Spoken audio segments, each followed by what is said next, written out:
Hello friends. This is the Ani fanfics. How are you all? So we are back with an amazing movie on, what if Naruto had the power of accelerator and vector control. Here's a summary. The experiment woke up from deep slumber, only to find out that 20 years had passed. The science and magic faction had reached agreement, but not all was well. Naruto knew that much, at least. But before we begin, be sure to subscribe to our channel and like this video. Now let's begin. I can't let this continue to happen. A male figure floated inside an experimental tube. Bluish-green colored liquid filled the tube where the figure was floating lifelessly. Numerous amounts of electrodes attached themselves to gain data from every part of his body. The wires sent the information to be analyzed by the supercomputer nearby. Perhaps, the word, nearby, was not the correct word to use. It took up almost the entire space of the room. No workers could be found inside the advanced-looking facility. Or, rather, no one knew about the existence of this place. No one would have thought the place was hundreds meters below the surface of the earth. How long has it been? I must stop them. It was kept as a top-class secret project that even the higher-ups did not know of. The ones who knew about the project had either died or had their memories wiped in order to prevent the information being leaked out. However, it was not like the project had ended up as a failure. If that were the case, everything related to the project would have been eliminated right away. There was no way a project that spent a lot of money and efforts ended up without giving a good result. Has the war stopped already? Is she all right? Actually, it was the opposite. The project ended up as a great success. The scientists that were taken part in this project had celebrated their success once they confirmed it. They made their names known all over the world. It was as if their dream comes true. I must find out. A success, no matter how great the changes it could bring out for the world, did not always bring good results. This project was considered one of those that did not end as planned. The scientists had finally decided to shut down the experiment. Once it stopped, they left the project one by one until no one left. However, there was one exception. I'm still alive. The figure opened his eyes. A pair of orbs that resembled the color of sky would once again see the light of days. It was the same pair of eyes that had seen more deaths than a normal human could even imagine. It was same pair of eyes that were forced to be closed with the intention never to be opened again. The index finger twitched, followed by the middle finger, and the rest of his fingers. Those were the fingers that once were covered in blood. Those were the fingers that had taken countless human lives without feeling a slightest hint of remorse. The glass tube that once contained the deepest secret of Academy City shattered into hundreds of tiny pieces for unknown reason. However, such a thing was not a surprising thing in this city of espers. Within 2.3 million populations in this city, 80% of them were students. However, most of the students were called espers, a human with psychokinetic power. The espers were classified into different levels due to their abilities. A level 0, for example, was the weakest esper whose power had so little use or no uses at all. On the other hand, those at level 5 were considered the strongest. At this moment, there were only 7 known level 5s in Academy City. The figure stood in the middle of the lab. He looked at his surroundings only to find the supercomputer, which cost billions, had been reduced into wreckage.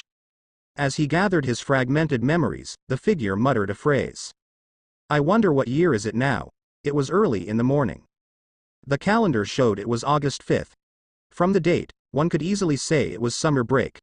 Most of the students spent their holiday by going on summer vacation with their friends or parents. Some of them were enjoying themselves with their hobbies, while the rest did anything else they had in mind. However, there were exceptions. Students who had failed their exam did not get the free from school ticket called a holiday. They had to attend extra lessons in order to catch up with the Academy's standard. One of these unfortunate students was Kamijo Tuma. At this moment, Kamijo Tuma was sitting on his bed, watching morning news on the TV. He was an Academy City Level 0 esper who was well known in his school for his misfortune. And today was not an exception.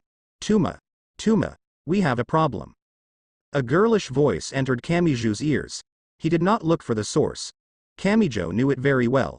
It was the young, silver-haired and green-eyed girl who was dressed in white nun habit with gold embroidery. Her name was Index Librorum Prohibitorum. However, since that name was too long and sounded fake, everyone just called her Index. What is it now, Index? Did you eat up all the food I've prepared and still want to ask for more? Upon hearing Kamiju's question, the young girl named Index suddenly stopped. She looked at the spiky-haired boy in front of her and spoke with small voice. That too. But the trouble is, the sound of something snapping filled the room. It was Kamijo, who had lost his cool and shouted on Index. What? I've prepared both lunch and dinner for us and you ate them all. Kamijo could not believe it. This nun girl with monstrous amount of appetite really got into his nerves. He did not even know who she was, other than her name and the fact that she lived in the same place with him. Simply put, Kamijo Tuma had lost his memory after a certain incident happened to him 8 days ago. You. Tuma becomes so cold nowadays. Stop talking as if I'm the one at fault here. Stop giving me that look. I'm not abandoning you, so you'd better stop acting like that. Kamijo put both of his hands on his head and shouted in exasperation. However, the girl still looked at Kamijo as if she was on the verge of crying. Getting stared at like that by the petite nun, Kamiju's resolve wavered. He could not stay angry with her any longer than this. He had not forgiven her for eating his lunch and dinner, though. Fine. Let's change the topic. What's the problem you're talking about just now? The girl did not answer Kamiju's question right away. Instead, she pulled his arm and dragged him all the way to the veranda. Once they got there, Kamijo spotted someone else. The figure was lying face down on his balcony. He wasn't sure if the person was actually dead or alive. Kamijo shuddered. He felt as if he was experiencing déjà vu. He had no memories of events prior to July 28th, so he did not know that his past self had experienced the very same situation like he did right now. Kamijo looked at the figure closely.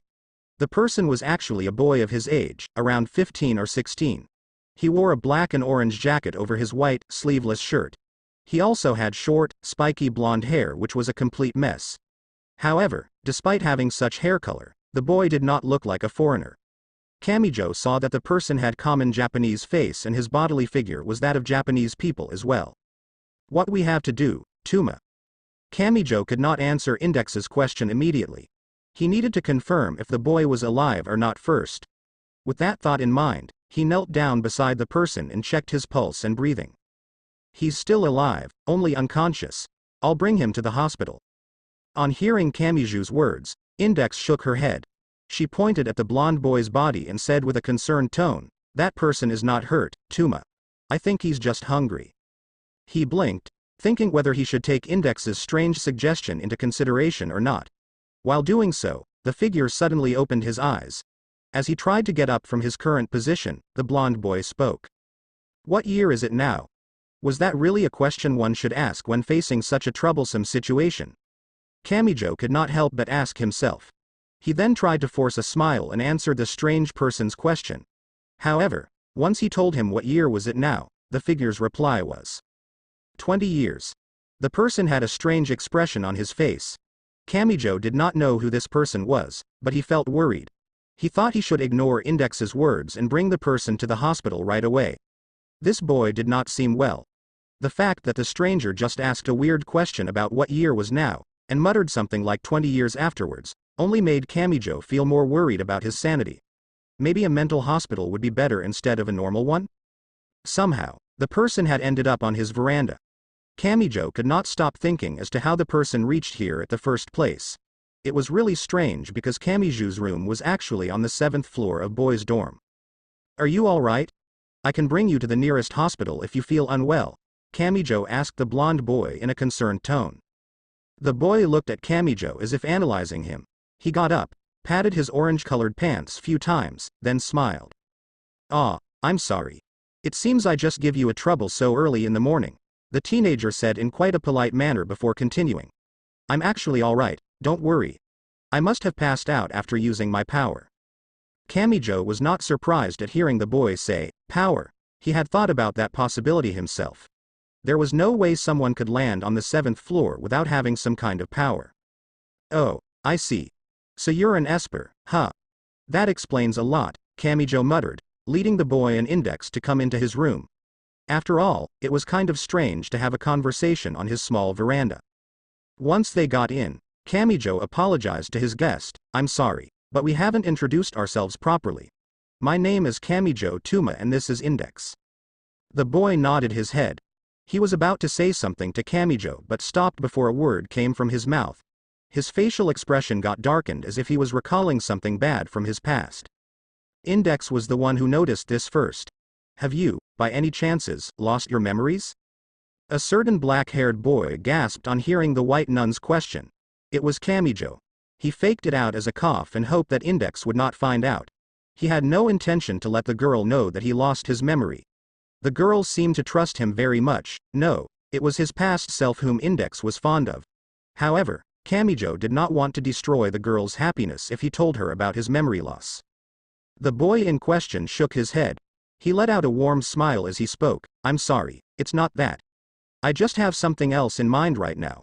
He paused for a moment before continuing. My name is Naruto. Index was confused while Kamijo decided to ask. So it's Naruto, huh? It's kind of strange you have to spell it out like that. I feel as if there's a hidden meaning behind your name. Naruto chuckled as he heard Kamiju's remarks. He was not saying his name like that because he wanted to be funny or anything. He had a completely different reason for that. However, he could not tell Kamijo and Index about it. Maybe it was better if they did not know about it. They might be in danger if they know it. It actually does, but you don't have to worry about it.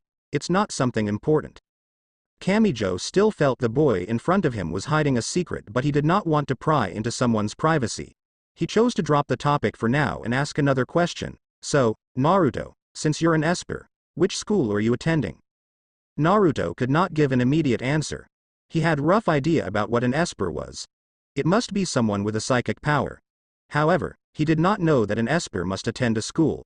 20 years ago, he woke up in the middle of a war. He had no time to pay attention about school and such. Everyone was fighting to protect their land from enemies' attack at that time. I didn't attend any school. Kamijo stared at the boy in front of him with envious eyes. How could someone become that lucky as to not having to attend school? He would give up everything to switch position with this Naruto guy. Well, on second thought, that was not true because Kamijo knew it would never happen to him.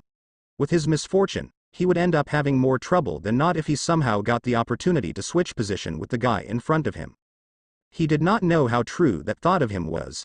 As he thought about it, Kamiju's glance landed on the round clock hanging on his wall.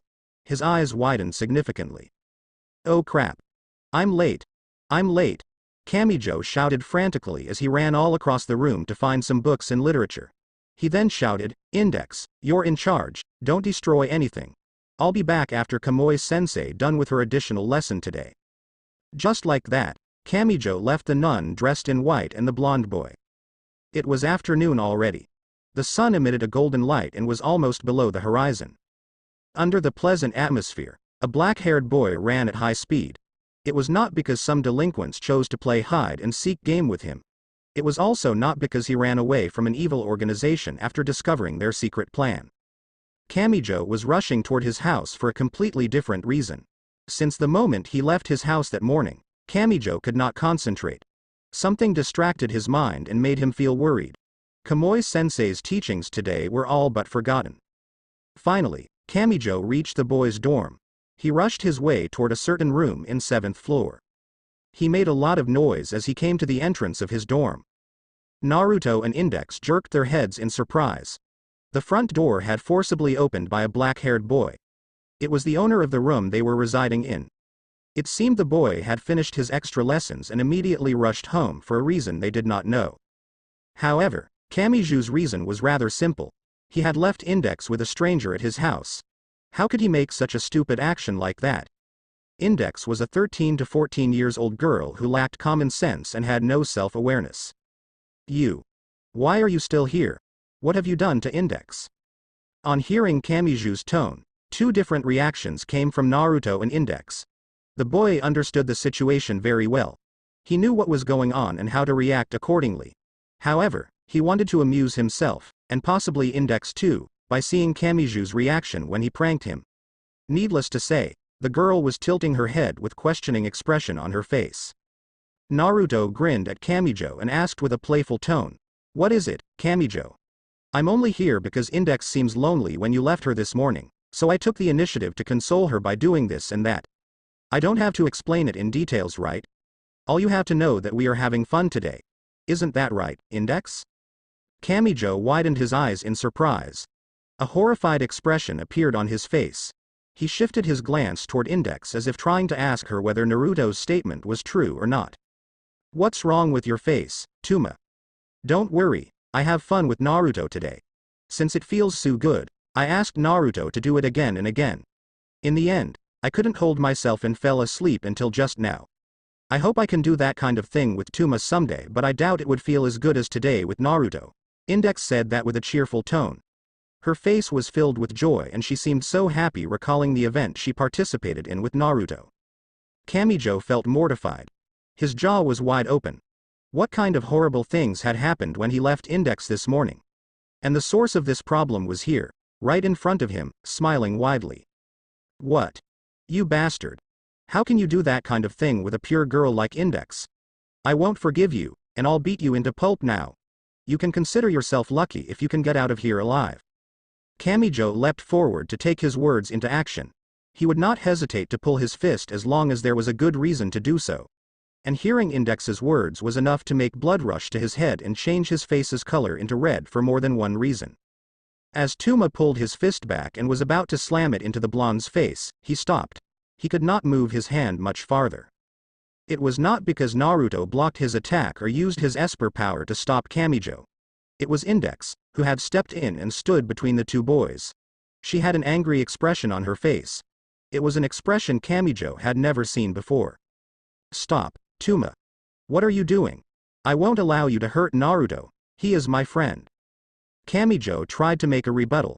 He could not let this thing slip out just because Index stand in his way. But he is a bad person, Index.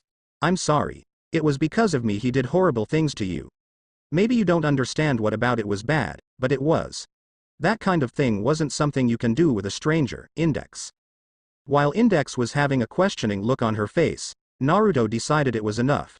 It was the time to stop this prank and move into something else. Naruto chuckled. Kamiju's reaction was amusing for him, who had been sleeping for 20 whole years. I didn't do those kind of thing with Index, Kamijo. It was a prank. Kamijo was surprised. If you think about it again, it was actually unknown what Naruto had done with Index in the first place. It was only his assumption that made things go down that road just now. You didn't? What exactly did you do with Index, then? Naruto chuckled as he saw Kamiju's face. The black-haired level 0 Esper had an expression of disbelief. I just brought her around the city, sightseeing. Tuma. Why did you never bring me to see those amazing places before? I have so much fun with Naruto there, especially at the amusement park and the underground shopping district. I bought lots of food there. Kamijo realized what happened. It was true that he had never walked around the city while bringing Index along. The first reason was because he had been hospitalized for a few days since July 28th. The frog-faced doctor who was in charge treating his injury just let him go home 5 days ago. Aside from that reason, there was another fact that Kamijo had to attend the extra classes held by Kamui-sensei. Almost all the extra lessons ended up pretty late, making Kamijo unable to have free time. He had planned to bring her out on the weekend, but still, he had better not be making any more excuses. I'm sorry. Kamijo lowered his head to apologize. He thought of himself as a fool who acts before thinking. However, a sudden realization hit him. It was Index's words just now that intrigued him.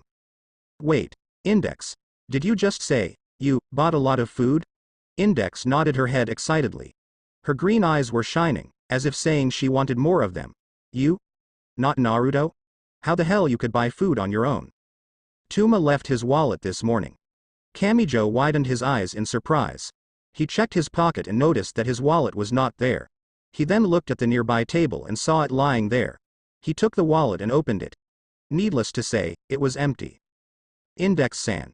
You spent all of Kamijo-san's money to buy food, although I'm sure I still had more than 5,000 yen before I left. Kamijo asked Index in a dangerous tone while showing her the now empty wallet. You. Tuma is angry, Index muttered in a low voice while hiding herself behind Naruto, afraid of Kamiju's death glare. How could I not? It was supposed to last until next week and you spent all of it. Kamijo yelled and began chasing Index around the room, breaking some glasses and put things into disorder during the process. Long story short, Naruto decided it was pretty late already for him, a stranger to Kamijo and Index, to stay any longer, so he excused himself from the dorm. He promised that he would come again later but did not say exactly when. It seemed that Index was looking forward for Naruto's next visit. No, she was waiting for the next time she could go out with him and eat those delicious foods again. After all, aside from the 103,000 grimoire that she had memorized due to her perfect memory, all she had in her head was food. The full moon shone brightly. Numerous amount of stars sparkled, as if trying to show off their beauty to the world. Under the magnificent sky created by nature, a figure walked along a dark, narrow alley in Academy City. His black and orange jacket fluttered behind him as he walked. It was Naruto, the boy who had just left Kamijo and Index without telling them where he lived. To be honest, he too did not know where he would spend the rest of the night, so he ended up wandering around the city, which had changed a lot over these past 20 years. As he walked with a steady pace, Naruto thought about various things. When he brought Index all around the city today, Naruto asked her many questions. The girl amazed him by explaining things that happened long before she was born.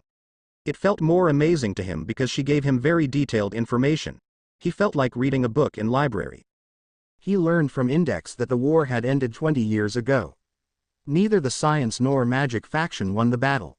For now, the two sides were currently on understanding terms with each other. This condition seemed to be able to maintain peace for the last 20 years. Naruto also asked Index about a certain organization in England called Necessarius. However, he did not get any information about it from Index. It seemed the nun was reluctant to say anything about it, so Naruto chose to drop the topic.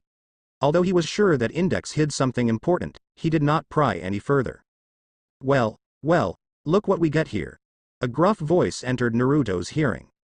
However, the boy ignored the delinquent who said that to him. Naruto kept walking as if he had never heard anything just now. He paid no attention about the delinquent's comrades either. There were only 5 of them, and although they brought weapons with them, they posed no threat to him. Hey! We are proud members of Skill Out. Do you think you can get away from here alive after ignoring us like that? Huh. Never heard anything about that. Naruto gave an honest answer. However, being honest could sometimes bring disaster, too. A perfect example for the statement was this situation Naruto got himself in. Naruto's answer did not sit well with the delinquents. They became angry, hearing his words just now. It was as if the boy deliberately mocked their organization. Just die already.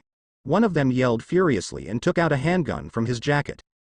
Since he was only 6 meters away from Naruto, he was sure he would not miss the shot.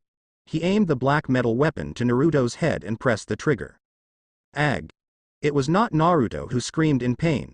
It was one of the delinquents who was going to kill him. As for Naruto himself, he had not moved a single step from his location. He looked at the group of surprised delinquents with a cold stare. Get out of my sight. His words sent a chill down their spine. They swallowed down their saliva to moisten their dry throats, but it had no effect. Don't be afraid, he's only one person. Where is your pride? Kill him now. After that, we'll kill his family, his lover, his friends, everyone that's related to him. Hearing their leader's command, they overcame their fear of Naruto and took out various weapons of their choices. A gun, a sword, a mace, a knife, and a metal pipe. They decided to fight him despite getting a chance to escape. With a single word from the leader, all of them attacked Naruto. I've given you a chance to escape before, but you let that chance go and even provoke me with your words just now. Naruto continued his previous activity. He walked with a steady pace through the dark alley. He was heading toward the border of Academy City. Behind him, the 5 delinquents, including their leader, were nowhere to be seen.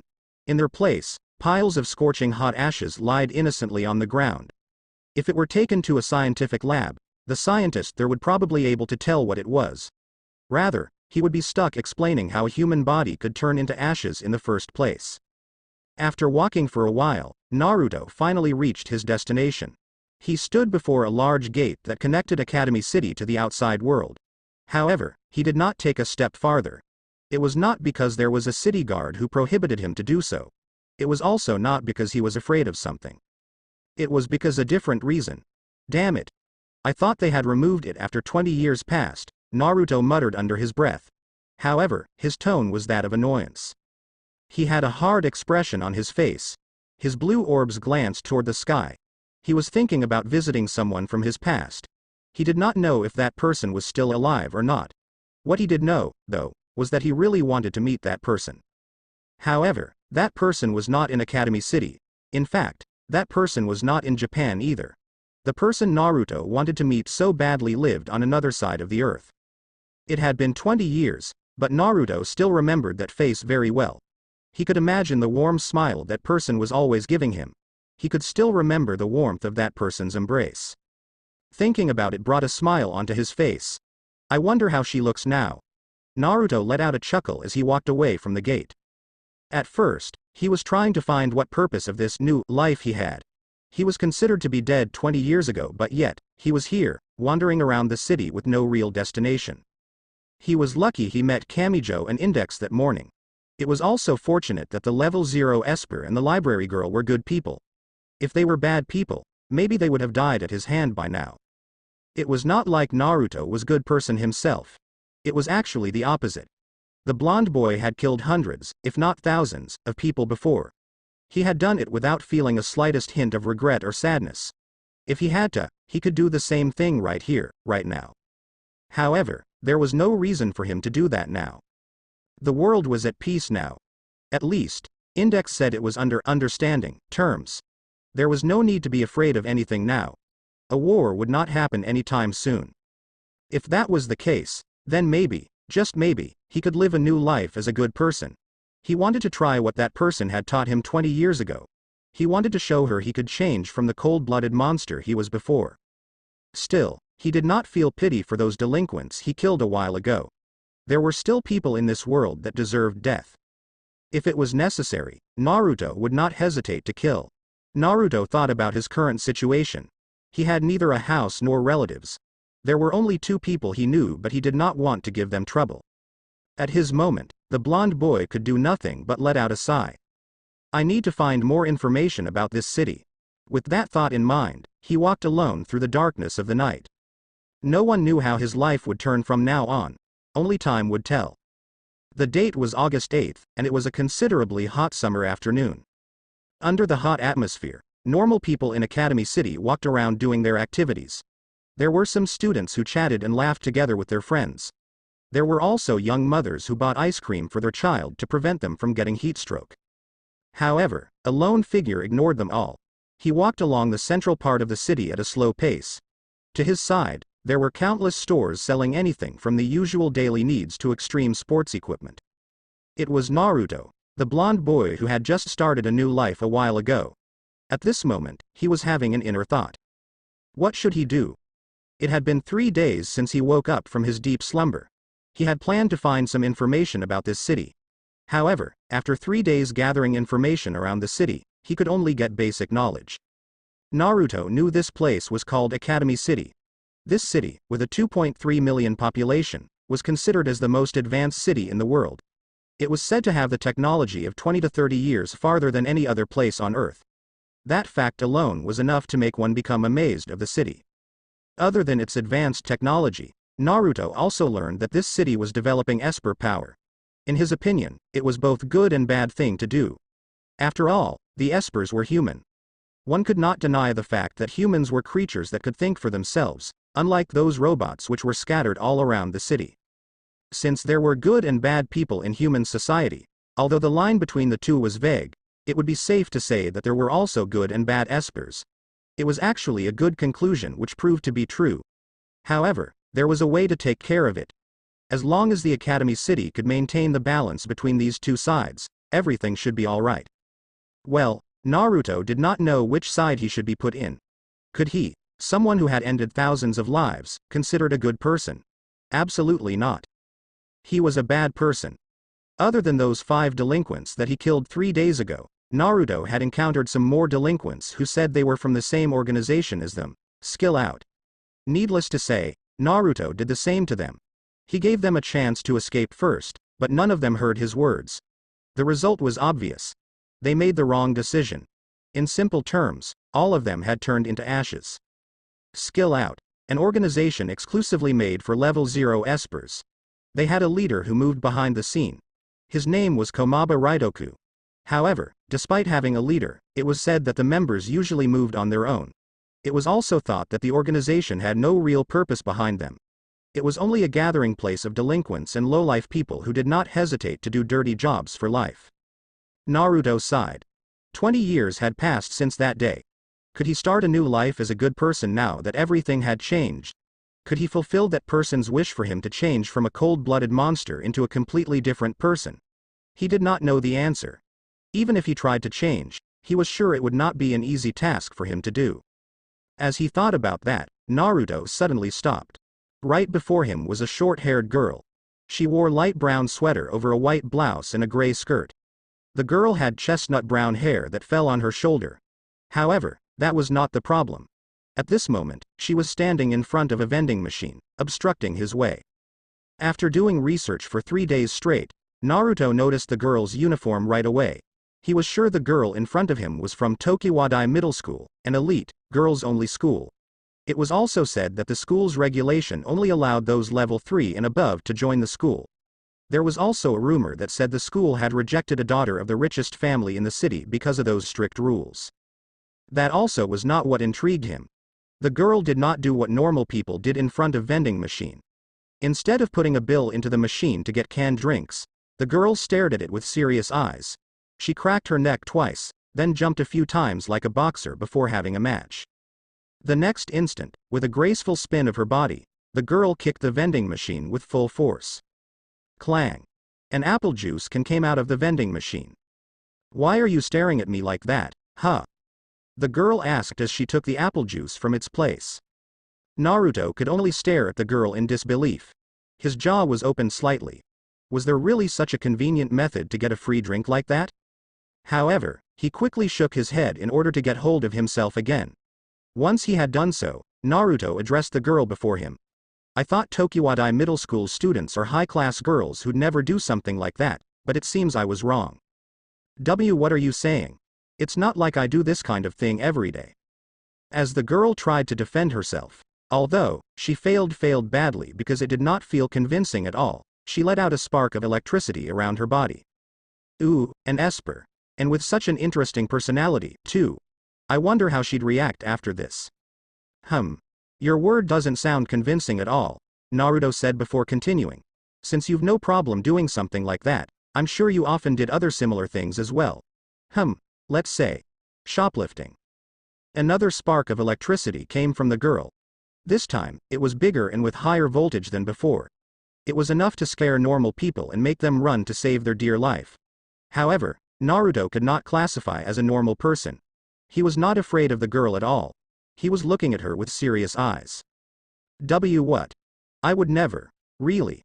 Then why is your face becoming so red?" Naruto interrupted her before she could finish her words. He then continued with a final blow. "Are you feeling embarrassed because I just discovered your secret hobby? Don't worry, little girl, I won't tell it to everyone." Naruto did not know who he was talking to. Maybe, if he had more time to gather information about the city, he would have known who the girl was. In fact, the girl who was glaring at him, despite looking like how she did, was one of the 7 level 5 espers in Academy City. As one could see from those sparks of lightning she let out before, her field of expertise was anything related with electricity. Additionally, she was the 3rd strongest esper. The ace of Tokiwadai, the Railgun. "I didn't do that. And don't you ever call me Misaka Makoto, little girl." Such misfortune. It truly was an unfortunate day for one Kamijo Tuma. He just went back from a bookshop where he spent 3,600 yen to buy a literature book. To make it worse, the book was actually sold with 50% discount from the start of summer break until it ended yesterday.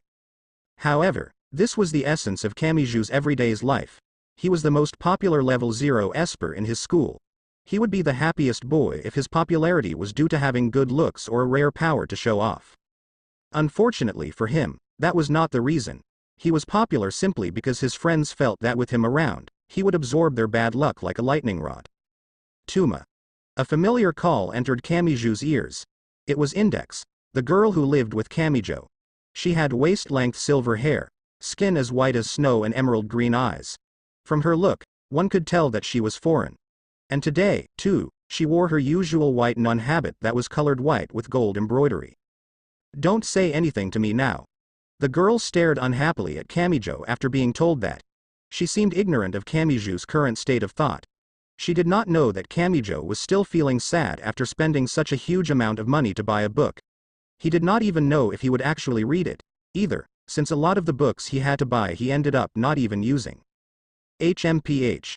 Unlike Naruto, Tuma is as cold as always, Index said with a pout. Her eyes, however, were looking elsewhere. For Index and Kamijo, it had been 3 days since the day of their meeting with Naruto. The blonde had told them that he would come to visit them again, but he did not tell them when.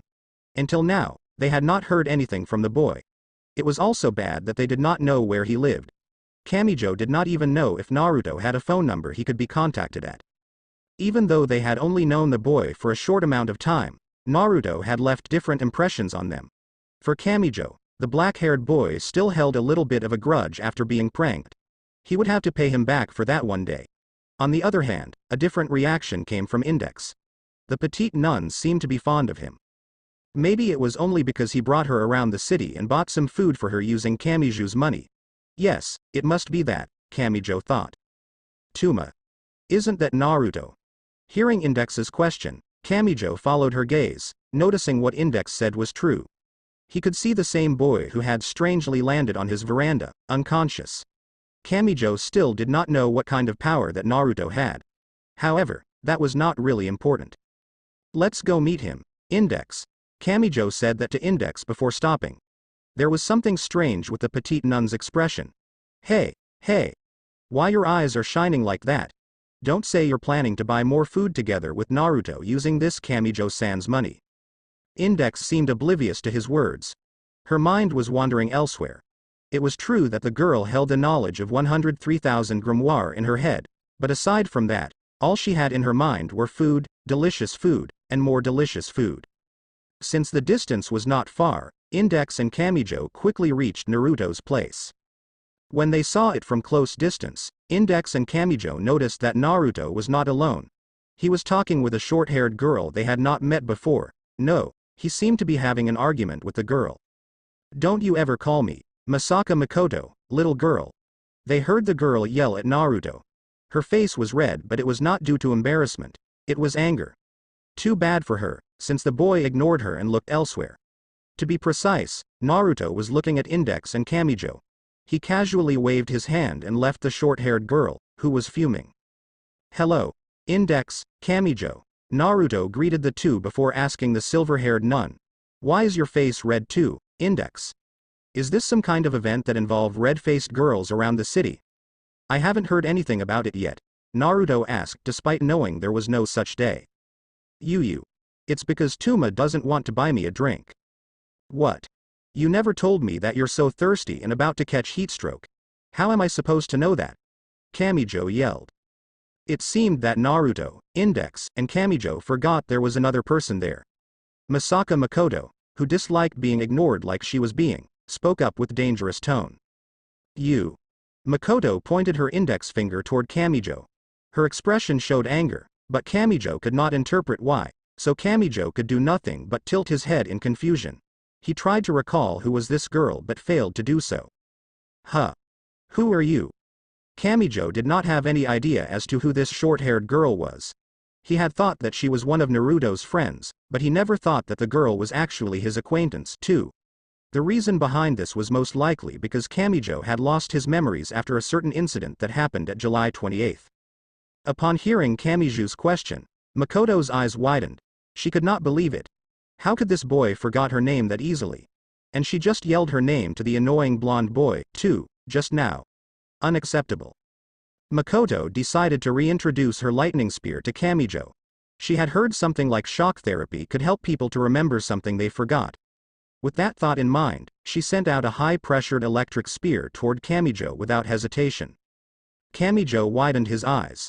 The spear of lightning was moving his way with high speed. He did not even get the time to think this event was just another misfortune of his daily life. How could a mere level 0 esper like him supposed to block such an attack? In such a moment of desperation, Kamiju's right hand raised itself out of reflex. He felt as if his body knew what had to be done in this kind of situation. Kamijo did not know the reason, but the girl's attack had disappeared the moment it touched his right hand. Kamijo let out a sigh of relief. He stared at his right hand, which just negated a lightning attack.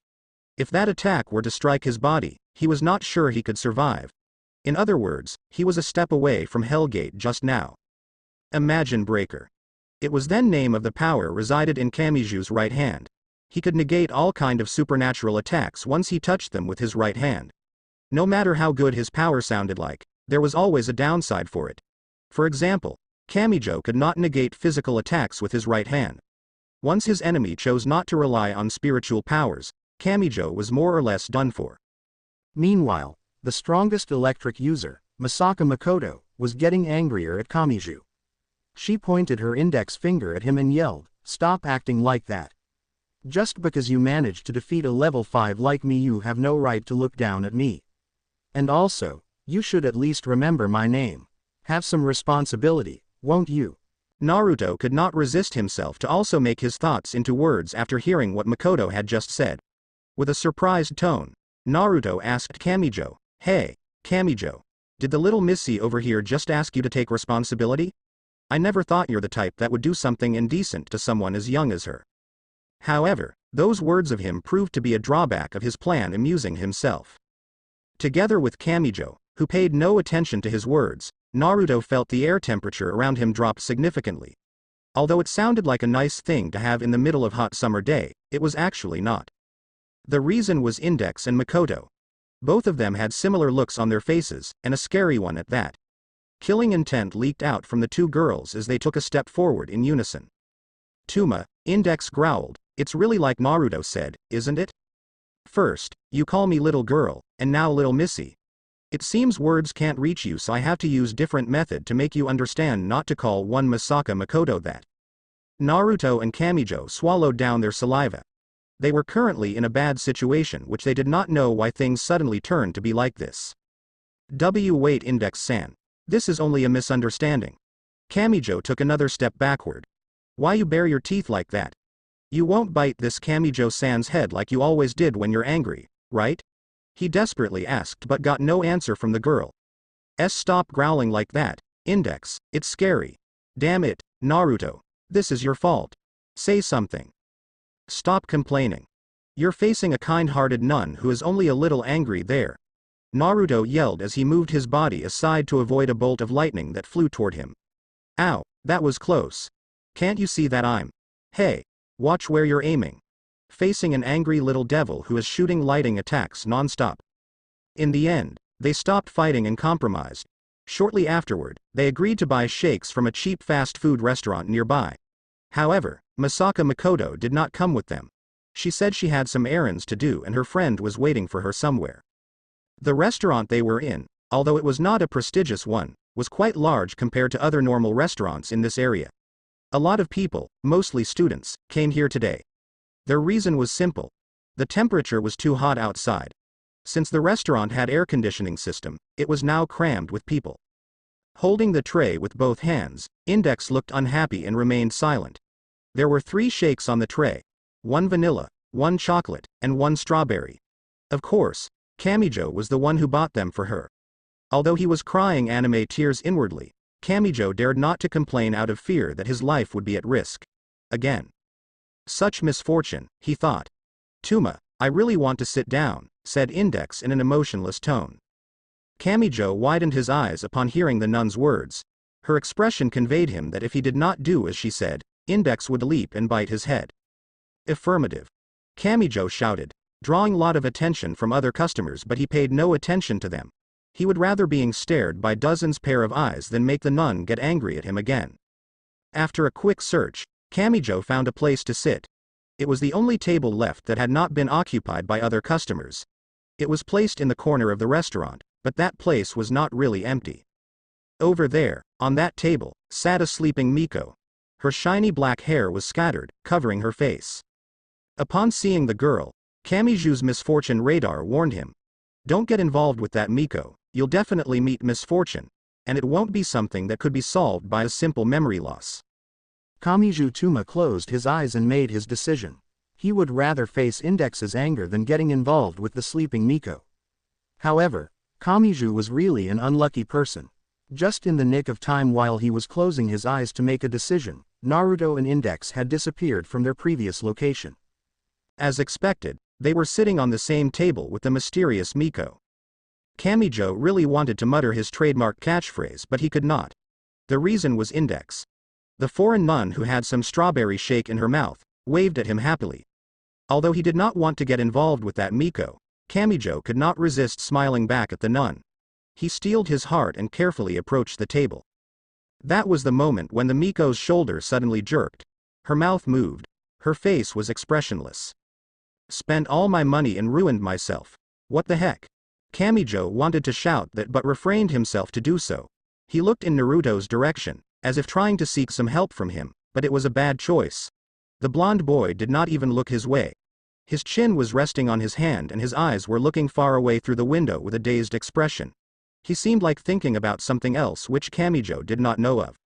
What did you mean by spent all your money and ruined yourself? Index asked with a puzzled expression on her face. The Miko shifted her glance and looked at Index's face. She then spoke with the same expressionless tone as before. Train fare back home, 400 yen. Kamijo did not understand. The Miko answered the question with an irrelevant answer. So he decided to ask her, what does 400 yen for a train ride have to do with ruining yourself? I only have 300 yen left. I spent all my money to buy hamburgers. Just lend her 100 yen, Kamijo. Naruto, who did not seem like paying attention to the conversation, suddenly muttered. He was still looking through the window as if there was something interesting happening on the street. That idea's good. Why are you staring at me like that? Kamijo asked the Miko in front of him with a questioning look on his face. He had a bad feeling about this. He continued his words but got interrupted midway through. Don't tell me you. 100 yen please. The Miko stared at Kamijo with a pained expression. She then continued, will you lend to me? Just lend her 100 yen, Kamijo. Naruto repeated his words before, still in expressionless state. No, Kamijo declined the suggestion. Although it was only 100 yen, he had spent a lot of money to buy a literature book and 3 shakes for Index. He could not lend this strange Miko his money. So stingy, won't even let me borrow a mere 100 yen. The Miko stared at Kamijo and then she continued, seems like my time's up. That was the time when Kamijo realized what she meant with that last statement. They were not alone anymore. There were 20 to 30 people in black suits surrounding their table. While Kamijo was having a surprised look on his face because he could not grasp the sudden change of situation, one of the men spoke. Thank you for taking care of her, we'll take over from here. Just like that, the Miko left the restaurant with them. Since she did not make any resistance, Kamijo thought that the Miko knew those men. He hoped he would not have to get involved with that mysterious girl again. It was afternoon already. Naruto, Index, and Kamijo walked home together. It was still unknown to Kamijo and Index as to where Naruto lived, but they did not ask him that. Right now, they were walking through a narrow alley. It was a shortcut that Kamijo often used when got late after having a sleepover. That was the time when Index's gaze suddenly stopped in a direction away from their destination. She was looking at a 3-colored, Japanese calico cat that was purring happily. Tuma, I want. No. Kamijo knew what Index had in her mind. He was 100% sure that Index wanted to take that cat home and make it her pet. He could not let that happen. It was pain already having her at his home as a freeloader, and now he must fed one more freeloader? Obviously not. I don't care. Look, it's Tuma's fault Sphinx ran away. Index shouted at Kamijo and ran over to chase the cat, which had already gotten a name from Index despite it wasn't her pet yet. Naruto chuckled then said to Kamijo, wait here. I'll go find Index and bring her back. Don't worry. After Naruto left him to chase Index, Kamijo was alone now. That was what he thought before a voice came from behind. It's been a while, Kamijo Tuma. Kamijo spun his body to look at the newcomer. It was a red-haired teenager over 2 meters tall wearing black priest robes. Though he was a priest, the smell of cologne from him was overwhelming. He wore earrings on his ears, and every one of his fingers bore silver-colored rings. Although his appearance was like that, the level 0 Esper did not really care about it. He was more concerned about the fact that the man just said, it's been a while, to him. Those words were essential taboo for Kamijo Tuma. Who is this guy? Kamijo had lost his memories. The fact that this guy knew his name meant that he was someone from his past. However, Kamijo could not ask the person who he was. It would reveal his hidden secret. Kamijo had kept the truth about his memory loss hidden from everyone. His reasoning was because he did not want Index to felt worried or sad for him. Kamijo did not know what kind of reaction Index would give him once she knew that the Kamijo Tuma that she was fond of had already disappeared. What do you want? Kamijo asked while narrowing his eyes. Since the man before him looked like a delinquent, he thought it was a good way to respond to him like that. He was sure by answering like that, he would not reveal his memory loss while still getting the information needed from this man. HMPH, not even a hello, even though we haven't met for a while. Good, that's how our relationship should be. We can't just act like comrades after working together once before. The red-haired priest spoke earnestly before continuing. Don't worry about Index, I've used a magic to distract her. It's a good thing that your blonde friend followed her so we can talk without being disturbed here. Kamijo was stunned. The man just said, magic. To him, it was something that should only exist in child's stories. Even though he had lost his memories, he did not lose his knowledge. He knew that magic was not something that could be proved by any science mean. It was such an illogical thing that one should not believe about its existence. However, Kamijo was sure he heard the priest said it correctly. One question appeared on his mind. Just what kind of world did the Kamijo Tuma of the past live in? To overcome his fear of his past self, Kamijo forced a smile to calm himself. However, it was not a good thing to do. HMPH, don't just smile about everything. Are you ready to die? The priest asked while taking out a card from his pocket. As he swung his hand, the priest's right hand burst out flames and the next instant, a fiery red sword of flames formed there. Kamijo widened his eyes. He realized this man was not holding back. If he made a mistake, his life would end here, so he did the only thing he knew could save his dear life. It was fortunate that he met Misaka Makoto today. After negating the lightning spear from her, Kamijo knew his right hand had the power to negate supernatural attack, so he raised his right hand to protect himself. It was the same instant that the priest sent his attack. The flame sword swung with great force toward Kamijo. The priest swung it without hesitation despite knowing the boy would be reduced into ash if he received that hit directly. The moment Kamiju's right hand came into contact with the flame sword, it exploded with a loud boom. The hot flames which reached 3,000 degrees scattered around the black-haired boy. Before it vanished, the hellish flame formed a vortex that invaded all nearby. Ha! Ha! Kamijo breathed heavily. He did not dare to lower his right hand as he was afraid the man before him would send another attack to him. But his thought did not come into reality. The priest did not send another sword of flame toward him. In stark contrast, he let out a wicked smile. That's the face I want to see. That's how the relationship between Kamijo Tuma and Style Magnus should be. Now that you understand that, we can finally move into the real business. Kamijo really could not understand the man before him.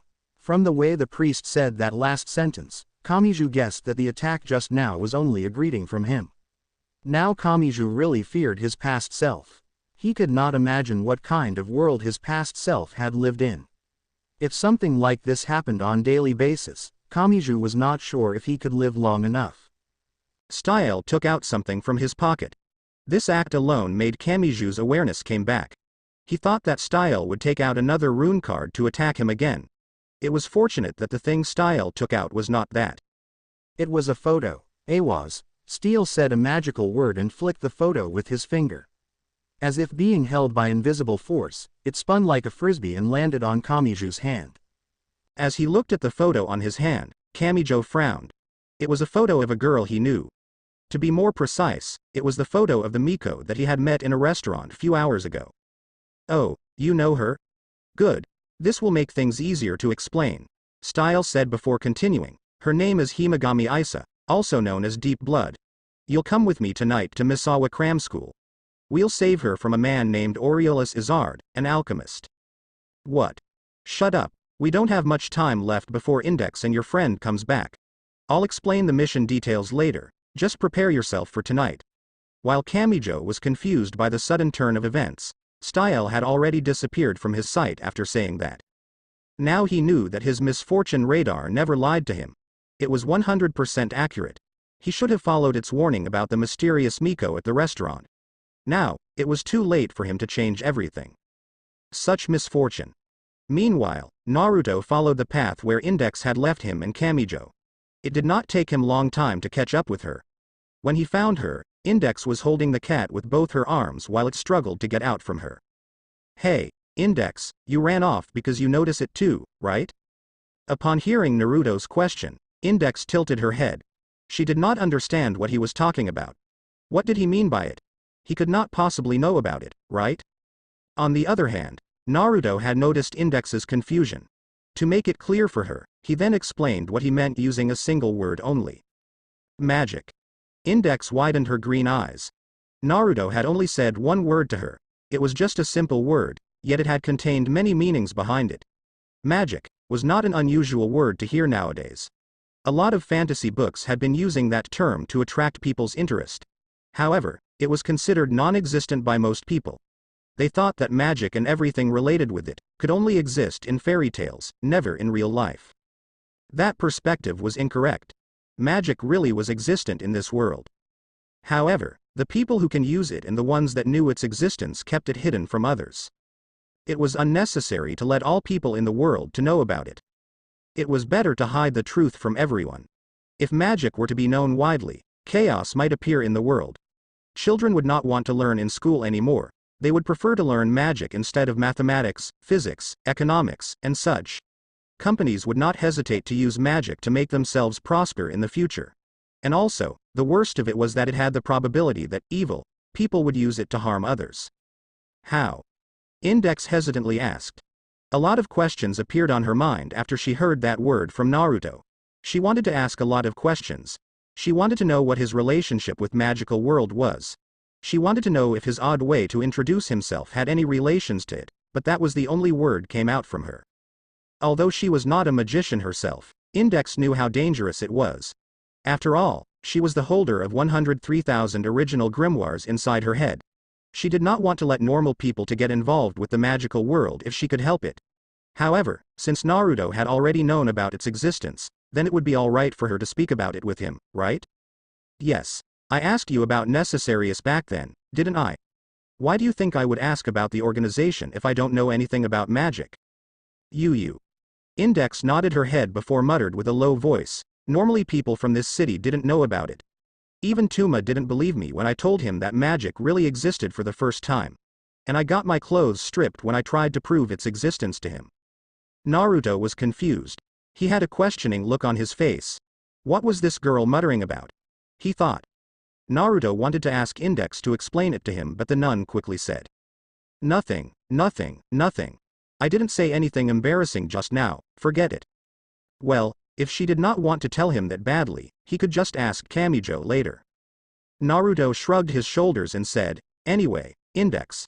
Why did you run off once you noticed someone used magic around here? Wouldn't it better if you have Kamijo or me accompanying you to check it? In case if something bad happens, you know. Index nodded her head. What Naruto had told her just now was correct. It would be safer to have someone to check it with her. But she did not want to. She had her own reasons about it. I don't know you're familiar with magic, and Tuma. I don't want to get him into more trouble because of me. Index's voice trailed off as she spoke the last part. The nun was afraid. She did not want to become a burden to Kamijo. She had gotten the boy involved with magical world since the day she met him. Although it was not directly, she had hurt him. Kamijo had been hospitalized for days because the injuries he received from the battle in order to save her. Index did not want Kamijo to get hurt again. Never again. Upon hearing Index's words, Naruto let out a weak smile. As he thought, Index was indeed a good girl. Although she did not say it, Naruto knew her reason she came here all by herself. She was so kind that she wanted to protect Kamijo despite the fact that she could not defend herself very well. In contrast to his smiling face, Naruto clenched his fist. Index's willingness to protect Kamijo, despite having no power, made him realize just how hard it was to be a good person. Naruto was sure Kamijo had the same reason as Index when he risked his life to save her. It was something that Naruto did not have. He was someone who possessed an ability no normal human has, though it was not uncommon in this city of espers. However, Just how many of them used their power to help others? Naruto was sure there were not many of them. Most of them used their power to gain their personal goals, while the rest just followed orders that were given to them from higher-ups. Naruto could not help but remember what he had done 20 years ago. He had used his power to kill others. Although it was a necessary thing to do because a war was going on, he had done an unforgivable thing. He enjoyed his killing spree. He loved the feeling of taking other people's life. He always wanted to see more of it. He was a monster. Naruto? Index's voice woke him up from his reveries. Let's go back. I'm worried about Tuma. I'm afraid the magic was only being used as distraction to lure us here. Naruto did not say anything to her. He nodded his head and proceeded together with Index to the place where they left Kamijo. However, it was not necessary for them to do so. Hey Index, Naruto. It seemed the black-haired boy had followed them here. Index did not notice it, but Naruto could tell that Kamiju's expression was different from before. He looked like anxious about something. There was a chance that Kamijo was afraid something happened to them because Naruto and Index did not come back immediately after, but Naruto was sure that was not the reason. Let's go home. I've something to do after this. Kamiju's last words just proved Naruto's suspicions seemed to be true. However, the blonde did not want to ask him about it here. At least, not in front of Index. As they walked together toward Kamiju's place, Naruto was thinking about one thing. What problem did Kamijo get himself involved in this time? Alright, I'll go now. Kamijo said while opening the front door. Several hours had already passed since his meeting with Style. The red-haired magician told him to come to Misawa Cram School tonight. Together with him, he was going to infiltrate the prep school to save a girl whose name was Himagami Isa. It seemed a magician named Aureolus Izard kept her there for some reasons. Kamijo reminded himself to ask the details to Style later. He was willing to at least hear the explanation about that Miko's problem. However, if the explanation did not seem to be convincing, Kamijo thought to let Style deal with this problem by himself. After all, he had no obligation to do this seemingly dangerous mission. So why did he come along with this? Where are you going, Tuma? Kamijo turned his body. He stared at Index, who asked him a question while playing with her new pet. Yes, it was the Japanese calico cat which Index brought home this evening. Kamijo told her not to have it as a pet, but it was impossible to convince the nun. In the end, Kamijo had to surrender and allow her to have it. My friend asked me to come to his place, Kamijo said before continuing. Don't worry, I promise I'll come back in an hour or two. The spiky-haired boy sighed. He had just lied to Index. However, he could not tell her the truth. What reaction she would have if Kamijo told her he was going to sneak into a school and save a girl from there. He was sure Index would want to come along with him. That was something Kamijo could not allow. If things unexpectedly became bad, she might get into danger. It would be much safer to leave her here with Naruto instead of letting her come with him. Okay, I'll just play with Naruto and Sphinx until you come back. Index seemed oblivious to the fact that Kamijo did not tell her the truth. However, it was different for Naruto. The blonde boy narrowed his eyes. He could tell that Kamijo was hiding something from him and Index. He already had suspicions about it since they came home that evening. More precisely, since he and Index left Kamijo to check the magic that was being used near their location. Wait. Naruto said just before Kamijo closed the door. The black-haired boy had almost closed the door but kept it open until Naruto followed him outside. The next moment, Naruto closed the door behind them, leaving Index and the cat inside. He dragged Kamijo a few meters away to make sure the nun would not hear what they were going to say. I know you're lying just now, Naruto said, making Kamijo widen his eyes in surprise. Tell me, what kind of trouble you get yourself into now? It has something to do with someone from the magic world, right? Kamijo eyed Naruto as if asking him, how did you know? But his voice betrayed him. He did not say anything to the blonde boy in front of him. He could not. He was confused. How could him, an Esper, know something about magic? Kamijo had only figured out about its existence this evening. He had experienced it himself the hard way. Was he the only one who did not know the existence of magic? Kamijo really wanted to blame his memory loss for this matter but could not bring himself to do it. Your expression tells me that my suspicion is true, Naruto said casually. He did not seem to be worried about the existence of magical world, the world which could not be explained by any scientific methods. The blonde then continued. It's all right if you can't tell me what you are going to do with whoever you're going to do it with. or your reasons, but at least, you can tell me where are you heading to, right?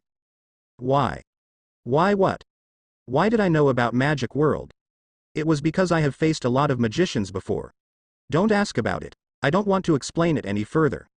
Naruto paused for a moment before continuing. Why did I want to know where you're heading? It's because I'll go there with Index if you don't come back in 2 hours, like you promised. Kamijo sighed. He should have known that he could not lie to this person. He did not know what Naruto's relationship with Magical World was, but he would not ask him about it. He saw that Naruto really did not want to say anything about it. Kamijo figured that because Naruto's expression had gotten darker as he told him about not wanting to say anything just a moment before. Misawa Cram School, Kamijo reluctantly told Naruto. I'll go now. Don't do anything strange with Index or I'll kick you for real this time. The blonde smirked on hearing Kamiju's words, as if you can do that, Naruto taunted. He went back to Kamiju's place while saying, don't die. Index will be sad if you do. I won't. Just like that, Kamijo went to Misawa Cram School to meet Style while Naruto entered Kamiju's place once again. Kamijo did not know what awaiting him there, but he did not have a dying wish yet. He would definitely come back alive later. He would never let Index feel sad because of him. He wanted to cherish that smiling face she had, not her crying face. It was enough for him to see Index crying when he woke up at the hospital bed few days ago. He would even hide his memory loss from her forever if it could make her happy like she was now. Where is Tuma? Why hasn't he come back?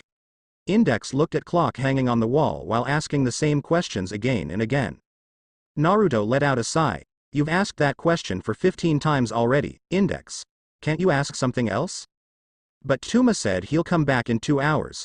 I'm worried if something bad will happen to him. Naruto shifted his glance from the TV to see what time it was. When he saw it, he realized that almost 2.5 hours had passed since Kamijo left. It seemed he was too focused with the information given by the news channel. That should be expected, since he had just woken up several days ago. He needed to know a lot of things to catch up with the current issues, trends, technology, and everything else. Alright, let's go, Index. We'll go find Kamijo, Naruto said as he turned off the TV. He stood up then walked toward the door. Why are you giving me that happy look? We're not going to buy some food, Index. The place we're going to visit may contain a potential danger. Actually, I'd prefer you to stay here, but I know you won't, so we'll go there together. Index tilted her head. She did not understand as to why Naruto said the place was going to be a dangerous one. Tuma said he was going to his friend's place, right? Did Naruto mean that Tuma's friend was a dangerous person? Index did not ask him that. Instead, she followed Naruto obediently like a little child going out with her parent. As long as she could meet the spiky-haired boy, she did not need any further explanations. After 20 minutes of walking, Naruto and Index arrived at Misawa Cram School. They were currently standing in front of its front gate. Naruto knew this place because he had remembered most, if not all, of Academy City's important places during his research. Naruto and Index could arrive here faster if they were to take a bus or a train. However, in this city, those public transportation devices were not operating at night. The reason of that strange regulation was unknown for most people in the city. Out of his curiosity, Naruto had guessed that has something to do with security system the city had. Although, he did not know anyone who can prove if his theory was correct or not. Tuma is here? Index asked Naruto in a hesitant voice. She looked at him with a questioning look on her face. It seemed like Index doubted the possibility that her Tuma was inside this place. Well, yeah, he told me that. Naruto replied to Index's question while looking at the massive building before him. The place was huge. Although it was called a school, the building in front of Naruto and Index looked more like an office building than a normal school. The school consisted of 4 buildings with several stories in height, with a skyway built in between, connecting each of them. However, that was not the reason as to why Index doubted Kamijo was there. She was thinking like that because the school was closed at this hour. There was no way to get in unless they were to secretly sneak in like a thief. In that case, if she truly wanted to meet him, she would have to sneak into the building with Naruto. Could she really do that? It was not what a normal nun should do. Although, to be honest, Index was still a nun in training. She did not really follow those strict rules they had. So she decided to ignore it for this time and entered the building with Naruto. Fortunately, there was no security alarm going off when the two tried to climb the fence to get in. Once they got inside, Naruto and Index walked side by side. They did not have an idea as to where Kamijo was. The only option they had was to search the entire building or ask someone they met on their way. Though, they should really think twice to make their presence known here. After all, both of them were intruders who snuck into the building without permission. Strange, Naruto muttered as he and Index went farther into the building. The place is so big but we haven't encountered anyone yet. It was a reasonable thought. Misawa Cram School had slightly more than 2,000 students under their wings. A lot of people said this school was one of the top choices of school in Academy City. The fact that they could not find anyone inside was hard to believe. It's because alchemy is being used here, Index said to Naruto, who tilted his head in confusion. The girl entered her lecturing mode and gave him an explanation. You probably couldn't notice it because you aren't familiar with it. Actually, alchemy is very similar to magic, but the basic concepts used to perform it are different. I don't know if there is someone who can use it at this time. It was thought to be lost years ago. Naruto listened Index's explanation seriously. It was a new knowledge for him. He had never heard anything about alchemy until just now. Even his knowledge from 20 years ago did not help him at all. However, since Index told him that alchemy had been considered as a lost magic, he could do nothing but to believe her. Although he had not asked her yet about it, the blonde had an inkling that Index knew more than a normal magician does. So, can you trace where the user of this alchemy is? Naruto asked before continuing with a mutter. I've a feeling that Kamijo has gotten himself involved with this matter. Index nodded her head as she pointed her index finger to a direction. The alchemist is in that direction. We'll probably reach there in 10 minutes. I hope Tuma's alright. Both of them continued their way together to the direction Index had suggested before. If everything went as they had expected, then soon, they would meet the person they were looking for. Meanwhile, two boys were running through Misawa Cram School's corridors. It was fortunate they were not students of this school. If they were, they would most likely get scolded and must attend a boring detention class for running at corridors at night and making a commotion. As they ran, one of them spoke up. Damn you, Style. Your explanations were all but correct. Kamijo yelled in annoyance at the red-haired magician beside him. He glared at the priest before continuing. If I knew things would be like this, I wouldn't have come along with you. Shut up. How could I know that girl doesn't want to be saved? I just followed what my superior had instructed me to do. It was an unexpected turn of events that happened to Kamijo and Style. They were able to enter the school easily, perhaps even easier than Naruto and Index were able to, and when they met each other that night, Style had explained the details of the mission to Kamijo. He told him that they were going after Himagami Isa, a girl who was known as Deep Blood, in order to save her from this place. Style told Kamijo that Himagami was someone who had the ability to attract and kill vampires with her blood. He also told the level 0 Esper that the alchemist was going to do some experiments on Himagami's body in order to make use of her unusual ability. Style said the girl was kidnapped and possibly was treated badly here. Those were Kamijo's reasons to come along with the magician. His explanation was enough to make Kamijo want to help the girl, even though he had only met her for a few minutes before. Style Magnus had convinced one Kamijo Tuma to come along and save the girl from an alchemist named Aureolus Izard. However, none of the information was correct. When Style and Kamijo met Himagami, her response surprised them. She told them that she wanted to stay there. She did not need to be saved. She liked living in this place. The truth was the exact opposite of what Style had told Kamijo before. Himagami was not treated badly at all. Instead, the alchemist treated her like a princess while she stayed. Although she said it has some down points, such as not being able to go out as much as she wanted, she felt that was all right and could be tolerated. On top of it all, she also told them that the alchemist was going to help her get rid of her ability. She hated her strange ability more than anything in this world. She did not want to have it anymore. It was enough for her already, and it just so happened that the alchemist knew a way to remove it from her. Aureolus Izard had promised he would help her to remove that ability from her body. That was her honest wish. Being freed from the ability she did not want to have anymore. And you said that alchemist was weak. If that's correct, then tell me. Why do we have to run away from him? Damn. You sure talk a lot, Style muttered in response to Kamijo words. He then added additional information about the matter. He was a weak magician and alchemist when he was messing around 3 years ago. We didn't know that in such a short time he had found a way to finish the supposedly to be impossible incantation to such a degree. Even if I use my strongest fire magic here, I wouldn't win against him. The two continued to argue for a while until they were forced to stop. They had just entered the same room they had left before. It was the room where they met Aureolus and Himagami before. The alchemist chuckled on seeing the surprised looks on Kamijo and Styles' face. Feel surprised? I've already told you that I have complete control over this place, yes. This is my place. I can do everything I want here. He paused for a moment and gave a broad smile.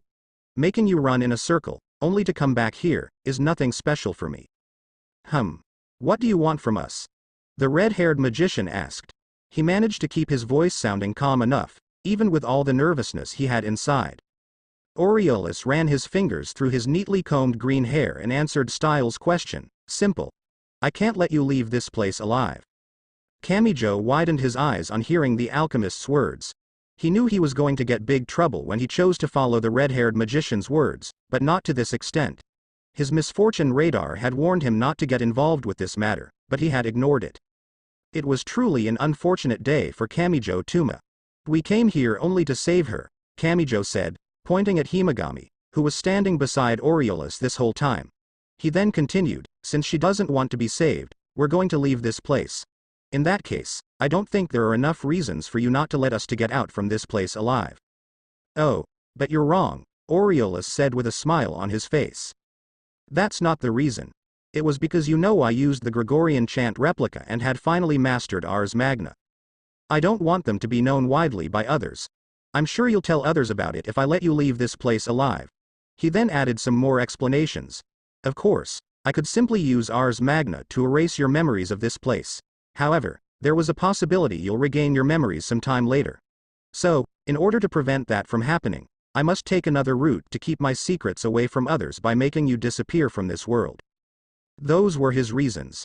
Gregorian chant was originally a grand spell used by the Roman Catholic Church by making 3,333 monks chant it simultaneously to conjure a powerful, long-range spell that was similar to that of an orbital bombardment. It was actually more accurate to describe it as a simultaneous chanting of a single spell by a mass of people. However, on their way before they met the alchemist, Kamijo and Style had noticed something. They had found out that all the students in this place were forced to chant a spell continuously. The culprit behind this was none other than Aureolus himself. He used a replica of the Gregorian chant to complete a powerful alchemy technique for his own benefit. Ars Magna. It was the name of the alchemy technique which Aureolus used. It was a terrifying technique which let its user's thoughts and imagination into reality. With the technique, the user could do anything he wanted to do. Kamijo and Style had seen its effects firsthand. They saw him revive a dying girl and make her into a new toy for him to use. Kamijo knew she was just one of the 2,000 Esper students of this school who were being forced to chant the spell by the alchemist. I've talked too much, haven't I? Let's end this quick. I'll start with my old acquaintance first, Aureolus said, referring to Style Magnus, float into the sky. As soon as he said those words, the red-haired magician's body lifted up from the floor.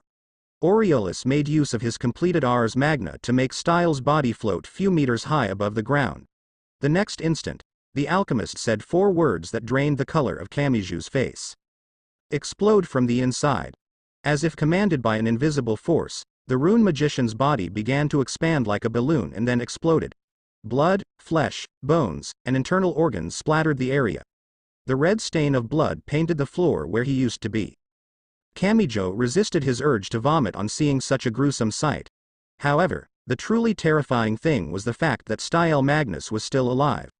Even with such a condition, the heart and blood vessels were undamaged.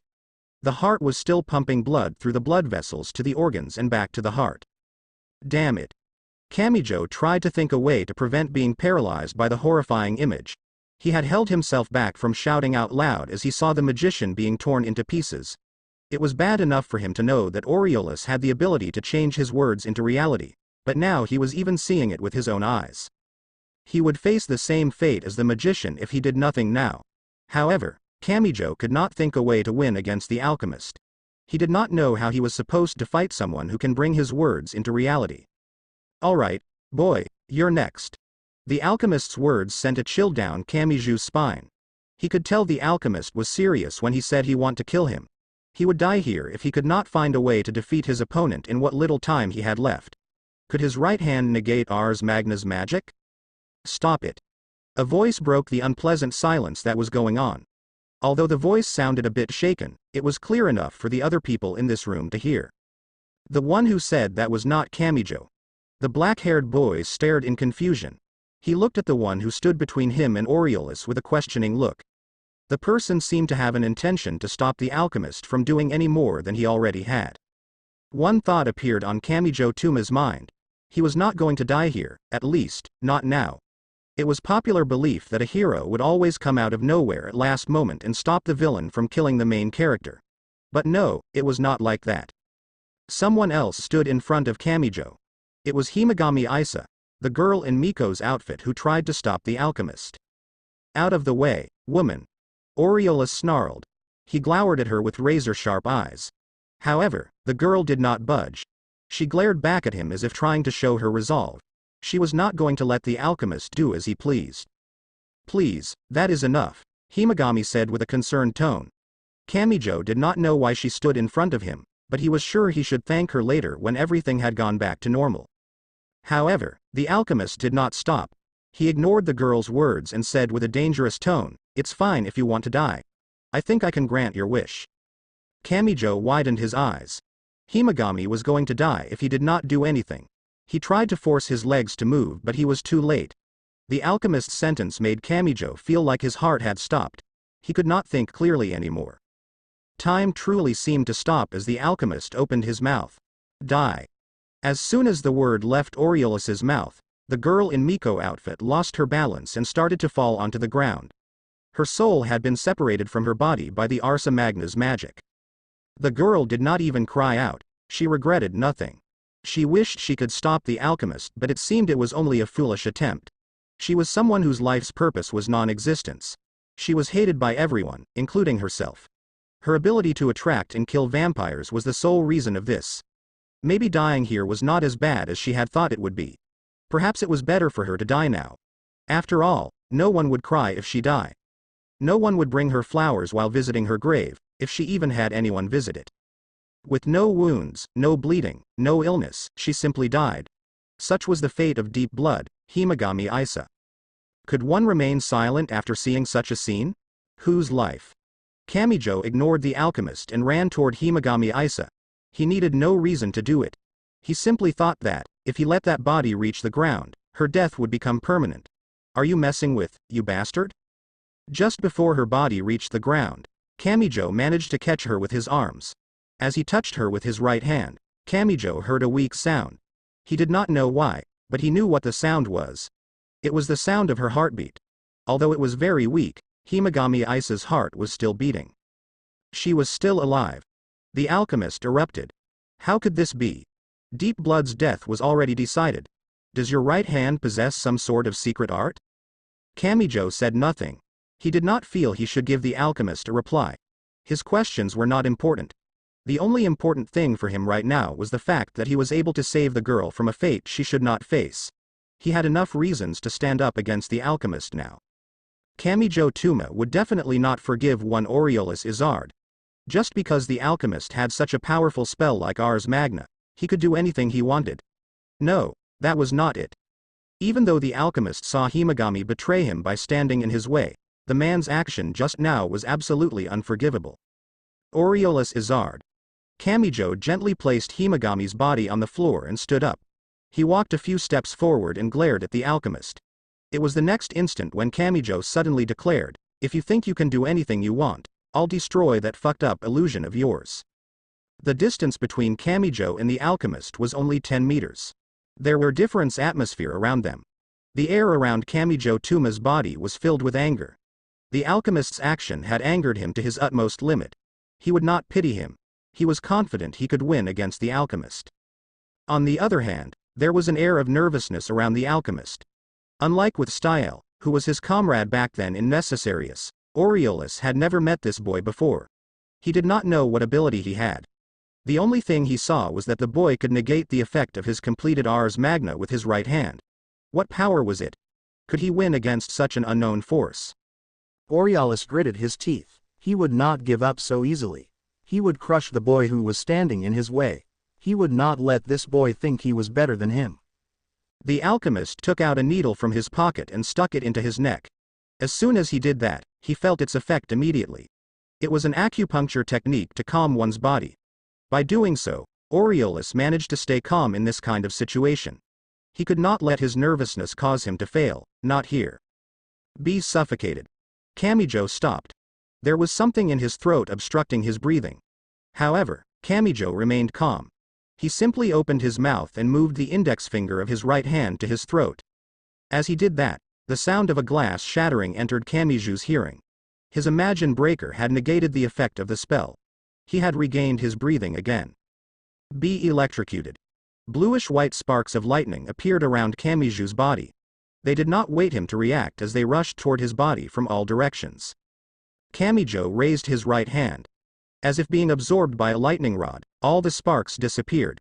His Imagine Breaker had once again saved his life. He was 100% sure he could win this fight.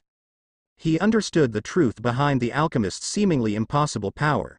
It was not that he could make his words into reality. It was different. The alchemist did not have the power to do that. His Ars Magna was not based on words, but of the user's thought. So as long as he could make the alchemist believe he could not defeat him, Kamijo would win against him. With that thought in mind, Kamijo confidently walked toward the alchemist. I see. So that right hand of yours could negate my Ars Magna with no exceptions. However, the alchemist was confident when he said that. He then continued to speak. I can't let you go any further than this. I'll start by cutting off your right hand. Hidden rifle, rotate fire your blade. Soundlessly, Aureolus swung his hand. An invisible spinning bayonet flew toward Kamijo at a terrifying speed. Less than a second later, it had severed Kamiju's right arm. It was sliced neatly down from his shoulder. His right arm that once held the power of Imagine Breaker was spinning in midair. It had been detached from its position on his body by that last attack. Kamijo saw his right hand fall onto the ground and felt his blood gushing out from the wound. Two pairs of eyes, one blue and one green, saw it. With a soft thump, Index, who had just entered the room with Naruto, fainted after seeing such a gruesome scene. Index? Naruto? Kamijo noticed the two as they entered. He remembered Naruto had told him he would come if Kamijo did not show up after 2 hours. He was too focused with everything going on that he did not think this possibility would occur. However, he had no time to think about it now. He thinks he could win if he slices my right hand off. He's definitely a person who can do anything he wants, but he can't do anything to the power of the Imagine Breaker. Kamijo ignored his missing limb as he walked toward the stunned alchemist. While doing so, Kamijo was smiling earnestly. It was a smile that indicated his belief of victory. What's going on? Are you crazy from pain and fear? Kamijo did not answer the alchemist's questions. He merely walked at a steady pace toward the nervous alchemist. There was no hesitation in his steps. Those were the steps of a champion who was going to claim his victory. Damn it. Aureolus took another needle and stabbed his neck. Fire the blade to crush his head into pieces. But nothing happened. His target was still alive. He was still walking toward him with a smile on his bloody figure. Aureolus began to doubt if he really could kill this boy. Repeat the previous command. Simultaneously fire 10 hidden rifles. However, just like his previous command, all the 10 bullets did not graze the boy even the slightest bit. How could this be? Aureolus did not know what happened. He had cut the boy's right arm off. He was supposed to be powerless once he lost it. What's going on? Aureolus could not stop the anxiety that formed inside his mind. Why won't you just die already? Damn you. The boy still said nothing. The distance between them had been reduced into 4 meters now. It was only few more steps before Kamijo reached the alchemist. Deploy a countless number of guillotines to dismantle that body. The alchemist screamed. As soon as the command was given, a countless number of guillotines appeared from seemingly thin air. Those weapons were ready to be used to kill anyone who opposed the alchemist's will. However, even with those, the alchemist doubted if he could kill the boy that was walking toward him. He looked at the boy's face and became terrified on seeing the broad grin on his lips. Could he kill him with this attack? Die, boy. Oi. It was the boy's voice that entered the alchemist's ears. He looked at the boy, who somehow had already managed to stand right in front of him. You didn't think you could get rid of my Imagine Breaker just by cutting off my right arm, did you? Aureolus's body trembled in fear of the boy in front of him. His anxiety had reached its maximum limit. He knew he could not win against this boy. Ars Magna was a spell that granted its user's wishes. If the user thought he could not win against his opponent, Ars Magna granted that thought. That was one of the reasons as to why the alchemist could not finish Kamijo off, even after cutting off his right arm. The alchemist widened his eyes. He could not describe what he saw right now. From the boy's shoulder, where his right hand should be, a transparent dragon had formed. Its fierce eyes were glaring at him. Aureolus swallowed down his saliva. The next thing he knew was the dragon's mouth, widened until it could go no further, launching towards his very own soul. That was the end of the alchemist's life. Aureolus Izard, a magician who was also an alchemist, had died on that night. The atmosphere of the room did not calm down after the defeat of the alchemist. In stark contrast, it grew heavier as if something worse would be happening soon. There were 5 people who were still alive in this room, however, only one of them managed to stay conscious at this moment. It was Naruto, the blonde boy who had been sleeping for 20 years. It was him who knew exactly what happened just now. The boy widened his eyes. He could not believe what his blue orbs showed him. It was something he had never heard of. It was something he had never seen before. Kukukahahahahaha. A loud maniacal laughter entered Naruto's hearing. It came from the black-haired boy who stood 20 meters away from him. No, it was not Kamiju's voice. Although Naruto had only been around the level 0 Esper for only a little while, he was sure it was not his voice. The laughter did not even come from the boy's mouth. Finally, I regained my freedom. The distorted voice was coming from Kamiju's right hand. Or rather, his lack of. The transparent figure that resembled a dragon had become more and more solid now. It took the form of a dragon head with the color as red as blood. 2 yellow eyes with black slits glowered at the surprised blonde fiercely. "What are you?" Naruto asked the figure. He did not know why things happened like this. It was a sudden turn of events that happened right before his eyes. He thought everything would be alright when he silently helped Kamijo in his fight with the alchemist just now. Kamijo would have died if Naruto and Index did not come at that exact moment. The black-haired boy, who barely was conscious, could do nothing to block the alchemist's last few attacks. He did nothing to evade the simultaneous shots from the magical bullets. It was Naruto who used his power to help his new friend. The blonde had the ability to control anything related with heat and temperature around him. He had used his ability to change the air temperature around Kamiju's body when he walked toward the alchemist. He did it while keeping the layer around his friend's body to stay the same as normal, so Kamijo would not notice the difference. By doing so, Naruto had made the alchemist see an inaccurate distance between him and his target. It was quite similar with the occurrence of mirage in a desert. It seemed like an optical illusion for those who saw it using naked eyes. However, Naruto had never thought of the figure's appearance before. "Oh. One of my meals asks me as to what am I?" The figure which appeared from Kamiju's right shoulder bemusedly asked Naruto before continuing. "I suppose you've heard the term, dragon, before. That's what I am. The real one, not some kind of secret code used by that damn magician who sealed me inside this boy's body." Naruto could not believe what the figure just told him. A dragon? A real one? What the hell happened in this world? He could not deny the fact that he had slept for 20 years and missed a lot, but that did not change the fact that he was having a conversation with a dragon. In fact, Naruto believed a dragon was just a creature of legend which often being told to children as a bedtime story. Who would have thought he would meet one now? And what secret code was it talking about? Was it related with his code name? Naruto was not sure about this, but he knew he should take the dragon's words into consideration. There might be some truth behind its words. He would not deny there was a possibility in which the secret code this dragon said has a relation with his name. Lastly, who was the magician who sealed a dragon inside Kamiju's body? What the hell was that person thinking when he did so, anyway? Damn it. Too many questions without any answers. Naruto had no time to think thoroughly about his situation. The dragon before him did not seem to be a patient one. Not that Naruto could complain about it, though. He was also eager to do everything after he woke up from his deep slumber. It was possible that this dragon felt the same as him. However, unlike Naruto, who wanted to know the changes happened to the world after he woke up, this dragon had an eagerness to have some meals to satisfy itself. Before him, Kamijo, whose body had been controlled by the being inside him, turned his body. It seemed the dragon had chosen the one who will become its dinner.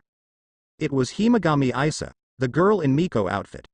The girl had finally gained a second chance to live her life after Kamijo saved her from inevitable fate. She was supposedly to die on the hand of the alchemist if Kamijo did nothing. However, the same person who gave Himagami her life back was going to take it again. No, that was not the same person. Although the body was Kamiju's, the one who was in control was not him. Naruto widened his eyes. He did not know the details about what happened in this room before. He did not know that the Miko had experienced death before. He did not even know who her name was. However, he felt he must do something this time. He had taken a lot of people's lives back then. This moment was a good chance for him to redeem himself. This was a rare opportunity that would not come again anytime soon.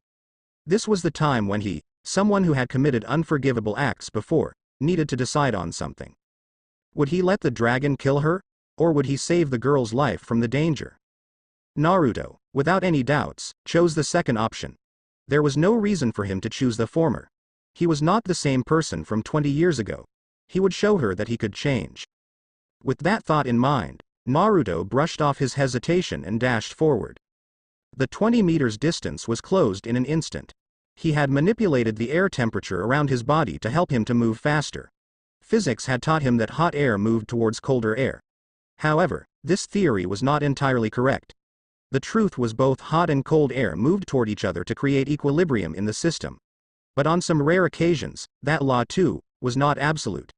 That being said, by simply manipulating the heat around his body to an extreme degree, Naruto was able to move faster than a normal human. He wrapped his arms around Himagami's delicate body. Her body was surprisingly light and soft, therefore, Naruto had no problem carrying her in his arms. Just a moment after, the dragon's head slammed against the floor where Himagami had just been. It seemed the dragon was able to make its body longer. By doing so, its attack range increased from the distance of normal human's arm into several meters in length. You! The dragon roared at Naruto. It was so powerful it shook the whole building where Naruto and the others were in. It felt as if an earthquake had just happened there. The glass windows were all but shattered. The ceiling was about to collapse. The dragon seemed to be extremely angered by Naruto's action. You were merely a weapon created by those WHO called themselves board directors of science faction, and yet, you dare take away my prey from me? Naruto widened his eyes. The dragon just said something that made him feel surprised. He did not even know about this dragon's existence, but it knew him. What exactly happened in this city? The board directors. That name was the first that appeared on Naruto's mind after hearing the dragon's words. When the problem with this dragon finished, he surely was going to find and ask every single one of them. He had never known anything of his past. His memories began about 20 years ago. He could not remember what his childhood was like. He did not even know if he had a childhood at all. However, even in this kind of situation, Naruto felt relieved. The facts that the other people were unconscious at this moment made the secret of his past remain untouched. He did not know if he could explain it to Kamijo, and especially Index. That was going to be a problem if they were to hear what the dragon said just now.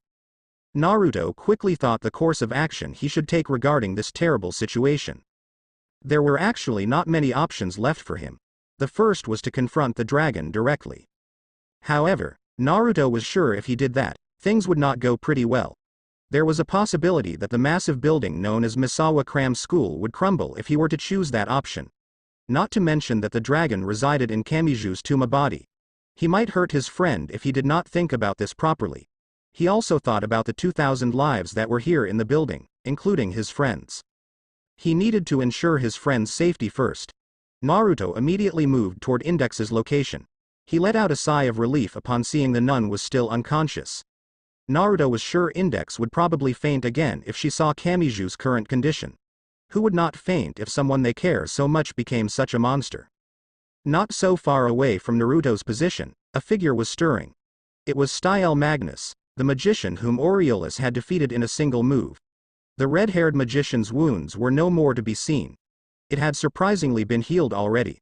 Perhaps, before Aureolus lost his life, he had condoned himself and reverted everything back to normal. At this moment, Style was looking at Naruto in the two girls' direction. He shifted his glance toward Kamijo, and then back to Naruto again. What happened? That question was the first thing that left the magician's mouth. I would have told you if I knew. Naruto replied his question before throwing a question towards the other man.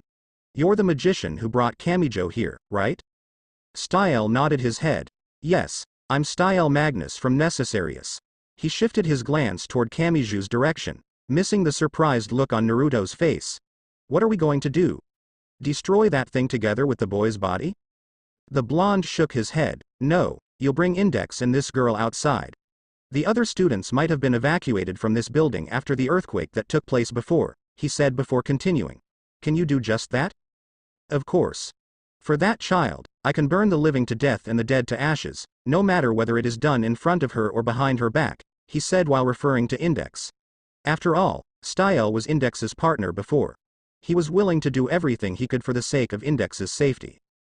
Naruto looked at the red-haired magician for a brief moment as if trying to see if he was lying or something. However, he could not find a lie behind his words. He then said to him in a serious tone, "All right, you go now. I'll stay here a little bit longer."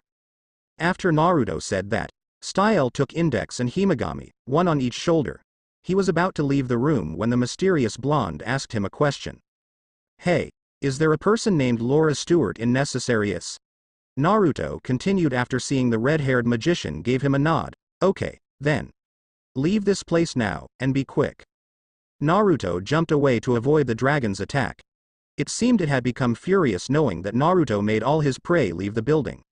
It was going to lash out its frustration on the blonde's body, who was the reason it missed its dinner. Damn it. If it were me from 20 years ago, I won't hesitate to unleash my full power here. Another attack from the dragon hit the floor where Naruto was previously standing it, turning it into pebbles and dust as the powerful slam impacted. But if I do that now, Kamiju's body will. No, I can't do that. Naruto continued to think a way to deal with this problem. He bent his knees and jumped to avoid yet another attack that was directed at him. Who knows what Index will do if I told her I killed her Tuma? I need to think up something really fast, Naruto thought as he landed with both feet. It was the next moment when Naruto realized something. How could he have missed that before? I think I know a way to deal with this thing. Let's just hope it will works. Naruto's eyes quickly searched the vast room. Not long after, he found what he was looking for. He moved there while dodging another attack from the dragon. It was the missing part of Kamiju's body, his right arm. He was not sure if his prediction was true or not, but it was worth a try. He had questioned himself from the very first time he saw the dragon. Why did it never appear before? Why did it say it was sealed? There was only one possibility. The reason behind it was the Imagine Breaker. It was the power residing in Kamiju's right hand. It was able to negate anything except physical damage. It held an unimaginable power that was able to take care of everything from Esper's power, magic, and even God's blessings. As he took it, Naruto noticed the dragon did not attack him. It was strange, but when he looked forward, he knew the reason. On the dragon's mouth there was a ball of condensed energy being built up. It seemed the dragon stopped using physical attacks and was going to use some kind of magical attack. Naruto did not know if that was something he could take head-on. However, he did not want to test it. If he made a wrong move, the right hand which possessed the power to seal the dragon up, could be reduced into ashes. He could not let that happen. Naruto concentrated his power and tried to dispel the energy ball. His intention was to make the ball become unstable by adding more heat into it. Unfortunately for him, it did not work as expected. The spherical attack on the dragon's mouth expanded to the size of a basketball and kept growing larger in size. Die. That was the last word Naruto heard from the dragon. In such a moment of desperation, Naruto closed the distance between him and Kamijo in an instant. Naruto moved so fast he looked like an Esper who just used teleportation ability. Just a moment before it launched its attack, Naruto placed Kamiju's right arm in its respective place on Kamiju's body. And it did its purpose perfectly. It was truly a gamble he did there.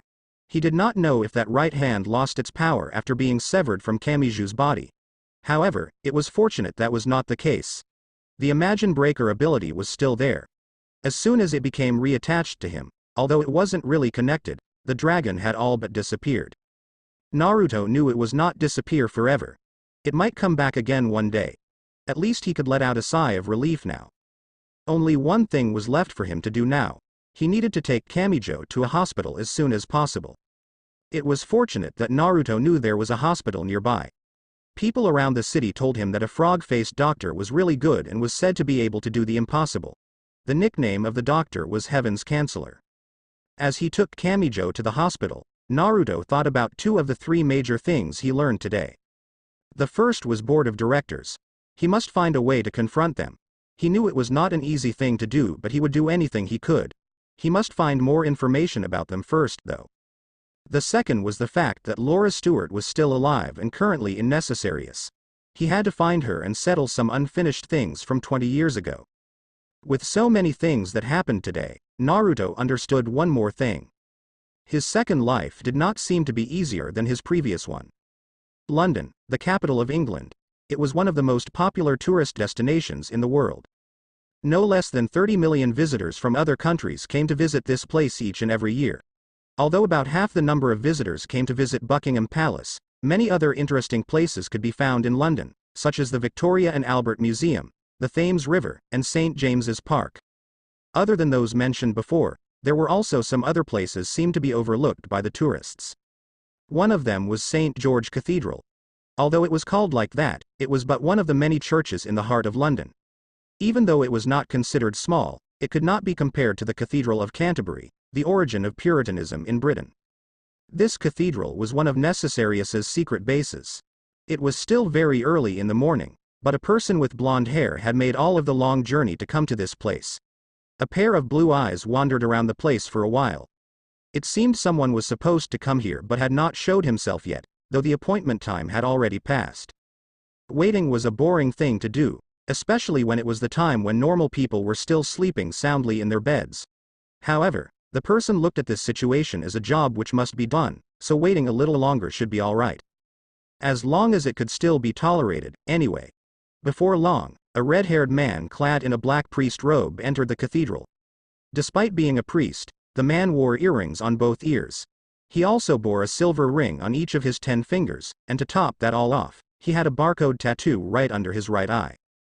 His name was Style Magnus, the British Puritan's magician who excelled in fighting using fire and rune magic. Thou art late. Whence comest thou?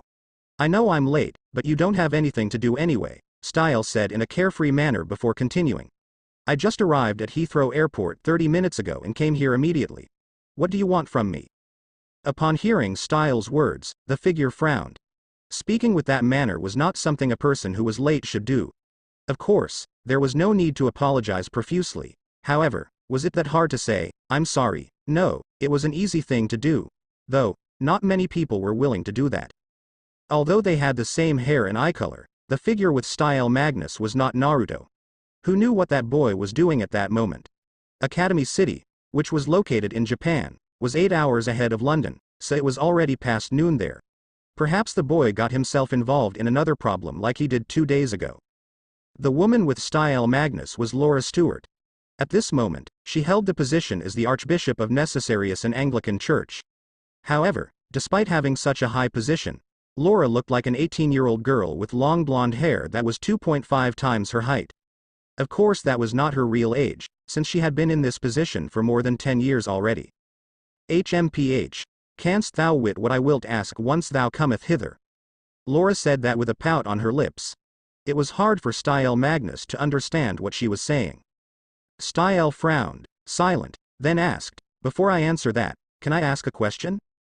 Where's thy durst? Ask away. Why does your Japanese sound so stupid? The Archbishop of the Anglican Church looked like someone who had been told that her shirt was buttoned wrong. She initially froze, and then her movements stopped completely. She blushed while saying, Ah. Is it aberrant? Is Japanese not supposed to sound like that? Pardon me, but I don't really understand what you are trying to say. You are trying to speak the ancient language, but it just doesn't feel right. Why didn't we speak in English from the start, anyway? It was fortunate for them. They were inside a church with no other visitors at this hour. If there were any, Laura's embarrassment might become doubled or even tripled. I learned my Japanese from many sources, such as literature and television programs. I even asked a real Japanese person before. May I know who that real Japanese person was? I think his name is Tsuchimikado Motoharu. Please don't consider that dangerous guy an ideal Japanese person. He was someone who lustfully lets his own stepsister wear a maid uniform, Style told her before continuing. If I may ask, did you also use that language in an important meeting with, let's say, the Japanese minister? Laura could not answer Style's question. Her mouth hung open. The color of her face changed due to embarrassment. One could say it has become red like a ripe tomato now. You did, didn't you? Style let out a sigh.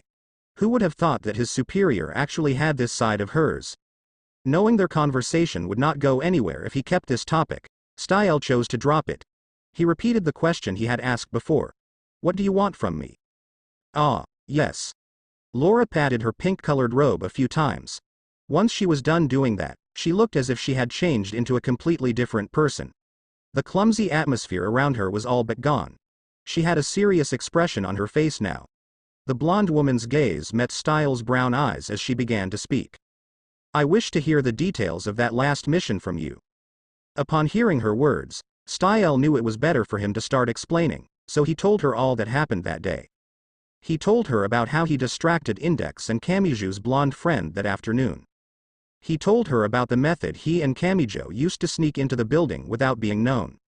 He also told her they found out that Deep Blood did not want to be saved. Style explained all the information he had gathered from Aureolus, including his way to complete the Ars Magna by making use of Gregorian chant replica. Style finished his explanation with the event that happened after he regained his consciousness. He told Laura that, when he woke up, he saw Index and Deep Blood being held by Kamiju's blonde friend from before. He was the one who faced the strange dragon that was coming out from Kamijo Tuma's right hand. I think that's all I can say about what happened that day. I don't know what exactly happened when I was unconscious, but I think Kamijo and that blonde boy worked together to defeat Aureolus, Style said. Then he threw a question to his superior. Is there anything else you want to ask me? Laura hummed as she processed the information she got from the priest. She really could not understand what was in that man's head. She was sure he was the one who did all those things in the name of science. That alone was something she could not tolerate. He had made hundreds, if not thousands, of experiments using human bodies. He was the one who created espers in the first place. And who is this blonde friend of Kamijo Tuma you mentioned before? I'm sure you have collected some information about him. Style nodded his head. He had indeed done a short investigation about that person. After all, he was the one who endangered Index's life by bringing her along to the battlefield. He was also the man who put the end to that troublesome dragon, though Style did not know as to how he did it. I can't get any information about him. Even our spy in Academy City doesn't know anything about him. It seems like his data was classified or he doesn't have any. Style paused for a moment before continuing with, I only know his name. It's Naruto. The last information from Style stunned Laura. He just said the name she had not heard for a long time. It was so long she had forgotten that name ever existed. The last time she heard that name was 20 years ago. She could not believe her ears. Maybe Style made a mistake? Yes, that must be it, she thought. Are you sure about that? You didn't make a mistake, did you? Yes, his name is Naruto. A boy with blonde hair, blue eyes, 3 whisker marks on each cheek, around 16 years old, wearing orange and black jacket over a white shirt combined with long orange pants. That Naruto, Style told Laura, who showed an expression he had never seen before. As he described the boy's appearance, the magician remembered something. It was the short conversation he had with the boy on that unfortunate day. Do you know him? Because he seems to know you. That night, he asked me if there is, Laura Stewart, in Necessarius. The Archbishop could not hide her surprise anymore. No, it was not that. It was a shocked expression on her face. How could this be? Memories from her past flooded into her mind. She needed some time to think about this. It was something she had to do alone. She closed her eyes for a moment and took a deep breath to calm herself. Once she felt better, she opened her eyes and told the magician before her, That's all I want to hear from you. Thank you very much. You may leave now. I have something urgent I must do. She said that without leaving any option left for Style Magnus. As expected, he followed her orders. The magician left the church and his archbishop alone. No one knew where he was heading for. However, that was not important. The rune magician would come again when another job required his help. Academy City, a city with 2.3 million people. It was only about third the size of Tokyo, but this city had the most advanced technology in the world. It was the only place where Esper powers could be produced. No one knew what method they used, but the result was clear. There were thousands of Espers scattered around the city, all ranged from level 0 to level 5. The classification of Esper powers in Academy City was something like this. Level 0 had no powers, level 1 had weak powers, level 2 had unusual powers, level 3 had strong powers, level 4 had very strong powers, and level 5 had incredible powers. At this moment, a level 0 boy walked under the hot summer temperature. His name was Tsuchimikado Motoharu. Today, the tall boy was wearing stylish sunglasses and a loose t-shirt combined with black trousers. Tsuchimikado walked briskly to his destination. He looked at his wristwatch and realized the time was 12:59 p.m. It was only a minute before the meeting with his client would start. He stopped in front of a building. No matter how many times he had come to this place before, the building still looked strange to him. It had no doors, windows, corridors, or even staircases. Not many people knew the purpose as to why such a building was built in the first place. However, he was a lucky person to know the secret about this place. Actually, perhaps it was more unlucky to know about it. Please don't give me that look. I didn't come late, did I? Tsuchimikado said to the person before him. HMPH. If this isn't some kind of work that's going to be given to me, I would rather spend my time elsewhere than wasting it to talk with you. You're still as cold as usual, Musujime, Tsuchimikado said to the girl. She had long, dark red hair which she put into two low ponytails. He then continued to talk in a carefree manner, ignoring the girl's death glare. Come one, bring me in, NYA. A second later, they were inside the windowless building. Musujime used her Esper power to let Tsuchimikado Motoharu enter the building. Her Esper power was called Move Point. It was a long-distance teleportation ability which allowed her to move any objects without touching them. At this moment, her power was still at level 4, but there was a possibility for her to grow into the next level 5 Esper of Academy City. I've brought him in, Musujime said while looking at the third person among them. My job is done, right? Thank you. You could normally leave, but I need your help to bring him outside once I finish this meeting. The girl with teleportation ability said nothing. She nodded her head and vanished into thin air. A voice came from a large glass cylinder in the middle of this sealed room. The cylinder was 4 meters in diameter and 10 meters in length, and there was red liquid inside it. Thousands of cables and tubes were scattered around the spacious room and connected to the cylinder in the center. Inside this cylinder, there was a person in a green surgical gown floating upside down. This person looked like a man, yet also a woman. Like an adult, yet also a child. Like a saint, yet also a criminal. This, human, let the machines handle all its life function. His entire body, including his brain, was in a hibernating state and all his thinking processes were assisted by the machines. He was the founder, leader, and general superintendent of Academy City, Aleister Crowley. What are you planning now? Tsuchimikado asked the floating figure before him with an impatient tone.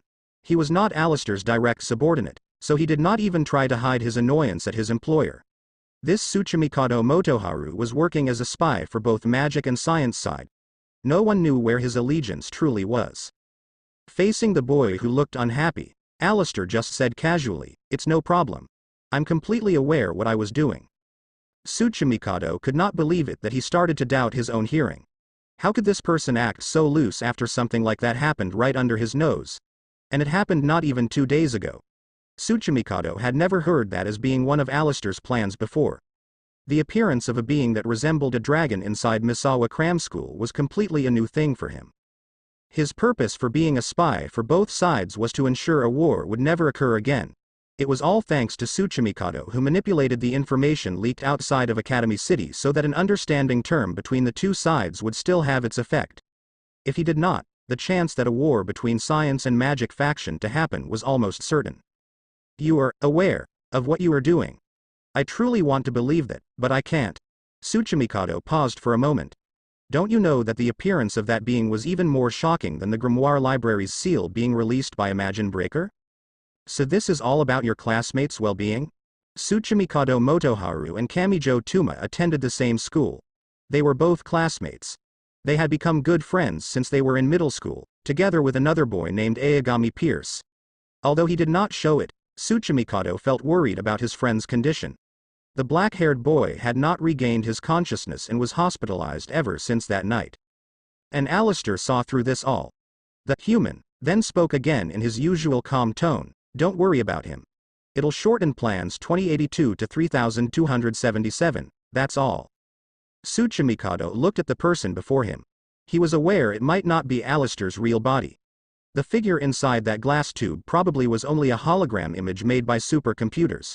He did not even know if all those cables and tubes really functioning as it seemed to be. All those life support systems most likely were just a feint made to fool others. After all, what was the need to build such a big building if this amount of machine was all Alistair needed to prolong his life force? You always say that when I ask you about it. What are plans 2082 to 3277 anyway? Tsuchimikado hoped this time the person would actually give him an answer for his question.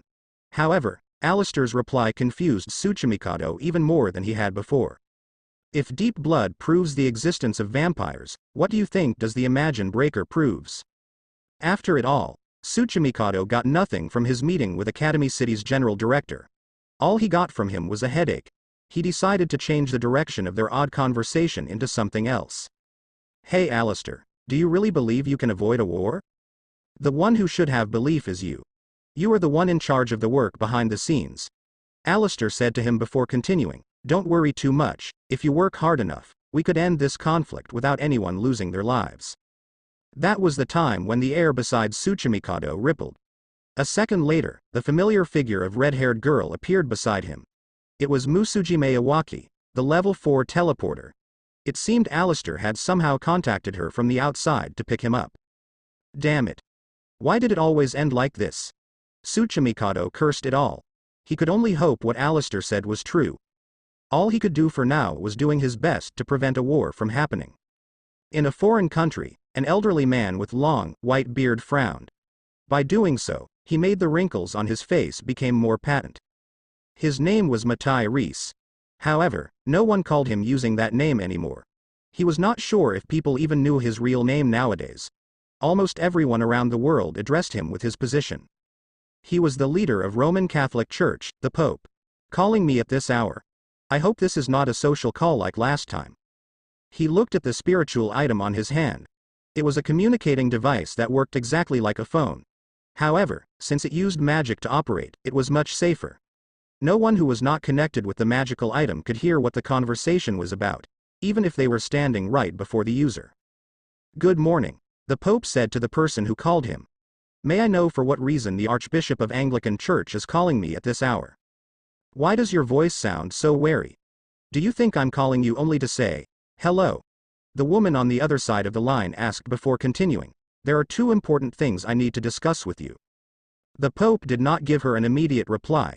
He stroked his beard as he listened to Laura Stewart's voice. She said there were two things she needed to discuss with him. That statement was something he had never thought would come from her, ever. Matai Reese had gotten himself in his current position even before the name of Laura Stewart was heard of. He knew what kind of a person Laura Stewart was. If his memory served him right, the Archbishop of Necessarius would always do everything on her own. She would never ask anyone for advice, nor would she seek help from others. There was only one possibility as to why she called him this morning. She was going to convince him and try to steer his course of action regarding these two important things she mentioned before. The Pope could not let her do that. He was aware of the Archbishop of Necessarius's true nature. He knew that no one was better than her in manipulating human feelings, rationality, interest, ethics, and necessary values. She would not hesitate to use anything and everything in her disposal to gain her goals, even if that might cause another world war. One perfect example of this was her way to gain the Archbishop position. She was only a normal magician back then. She did not have any political power, nor did she have a special ability which could make her rise to the top easily. How could she get herself to the top then? It was not an easy task for an average person to do. All the previous leaders of Anglican Church were either had great influence or invaluable virtue. In the history of British Anglican, Laura Stewart was the only one who was able to achieve that position despite having no such things. That was why she was called the hidden dragon among magicians. She was somehow able to get to the top, and it was not done cheaply. It was impossible to tell whether she was good or evil. She did as many good things as she did evil things. She kept an intricate balance between the two. It's rare to hear that from you, the Pope said to Laura, but I think I could spare some time to talk with you about this matter. What are these two important things about? To make an Archbishop of Anglican Church call an old man like me so early in the morning, they are really important, aren't they? It depends on how you look at it, Laura said. The first thing is about Kamijo Tuma. And who is this Kamijo Tuma? Is he a new Japanese idol who had become heretic or something? I really want to say your joke is funny, but that would be a lie. Please act like a pope should and be more serious, because this is not something you can laugh at. I know your spy in Academy City had informed you about what happened 2 days ago. So it's about that. Let's see if I can get some information from her. Oh. But I haven't got any good report yet. Can you explain what exactly happened that night to this senile old man? Finally, you admit you've grown senile. I'll make sure to write this down on my diary. The day when Roman Catholic Pope makes his confession. That sounds good. Maybe you should consider to give up your position to someone younger? The Pope let out a sigh. It was always like this when he talked with her. He probably would never know what was going on inside her mind. No wonder she could keep that position for more than 10 years already. Why can't I win a battle of words with you? All right, I know a little about him. He is the boy who has a magic breaker at his right hand. He also lives with the Grimoire Library, Index Librorum Prohibitorum. Also, at that night 2 days ago, your magician was spotted sneaking into a school together with the Imagine Breaker boy, and an earthquake happened not long after. The Pope paused for a moment before speaking again. That's all I know, and I don't see anything so important about it. Will you start explaining it to me now? How old are you? Laura asked, completely unrelated to their discussion.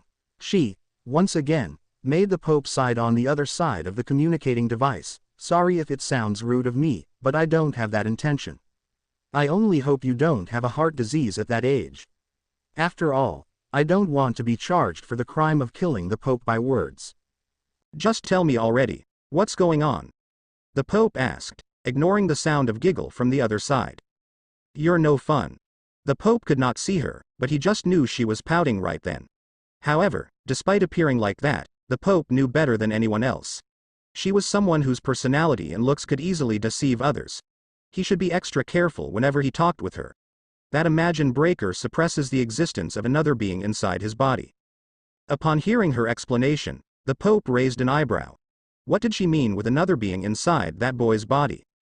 I'm sorry, but I'm afraid you lost me there. Can you be more specific and explain what happened that night?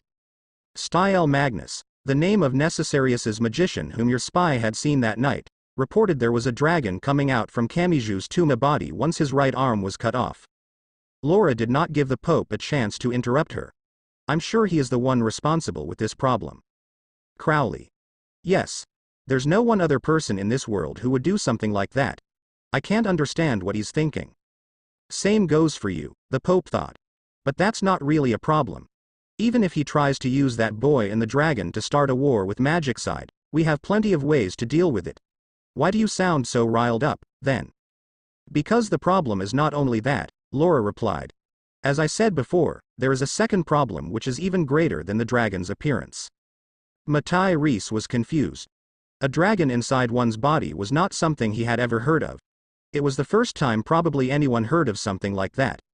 However, Laura said there was something more important than that. He thought that, at his age, he would have heard about any extraordinary things happening in this world. But that one statement he heard just now was something he had a hard time believing. And what is the second problem? I want to know what is more important than a dragon inside a boy's body. I hope despite your becoming of a senile old man, you still remember what happened 20 years ago. Matai Reese remembered. He probably would never forget it for the rest of his life. That was the time when a war between science and magic faction happened. Yes, I remember that moment very well. What are you getting at? Project Naruto. Academy City has started it again, despite the agreement we had with them. You don't mean they're breaking the peace treaty between both sides, do you? Unfortunately, that seems to be the case, although it's not official yet. That's why I said I need to discuss things with you. This is not something I should take care by myself. We must take action and deal with this matter as soon as possible before the history repeats itself. I don't want bad things to happen like how they did 20 years ago, Laura said. I've already informed Queen Elizard about this matter, and I will immediately call the Archbishop of Russian Orthodox Church after our conversation is done. Wait a minute, Laura. For the first time since they started the conversation, the Pope called the Archbishop with her first name. It was not because they were familiar or something, but because he had something urgent to ask her. What happened to you? Weren't you the one who were against the idea of shutting down that project 20 years ago? You were the one who said there's another way to deal with the matter. Why do you act this way now? Shouldn't you be happy, since this means that person is still alive even after all these years? There was a short pause before the Anglican Church's leader gave her response. Yes, I did that before. However, that person had already died 20 years ago. What if he hasn't? The Pope interrupted before muttering in a low voice. Not that I regret choosing the option to end that boy's life 20 years ago, though. Have you not heard the term of clone? Laura asked. The Pope did not know what to say right then.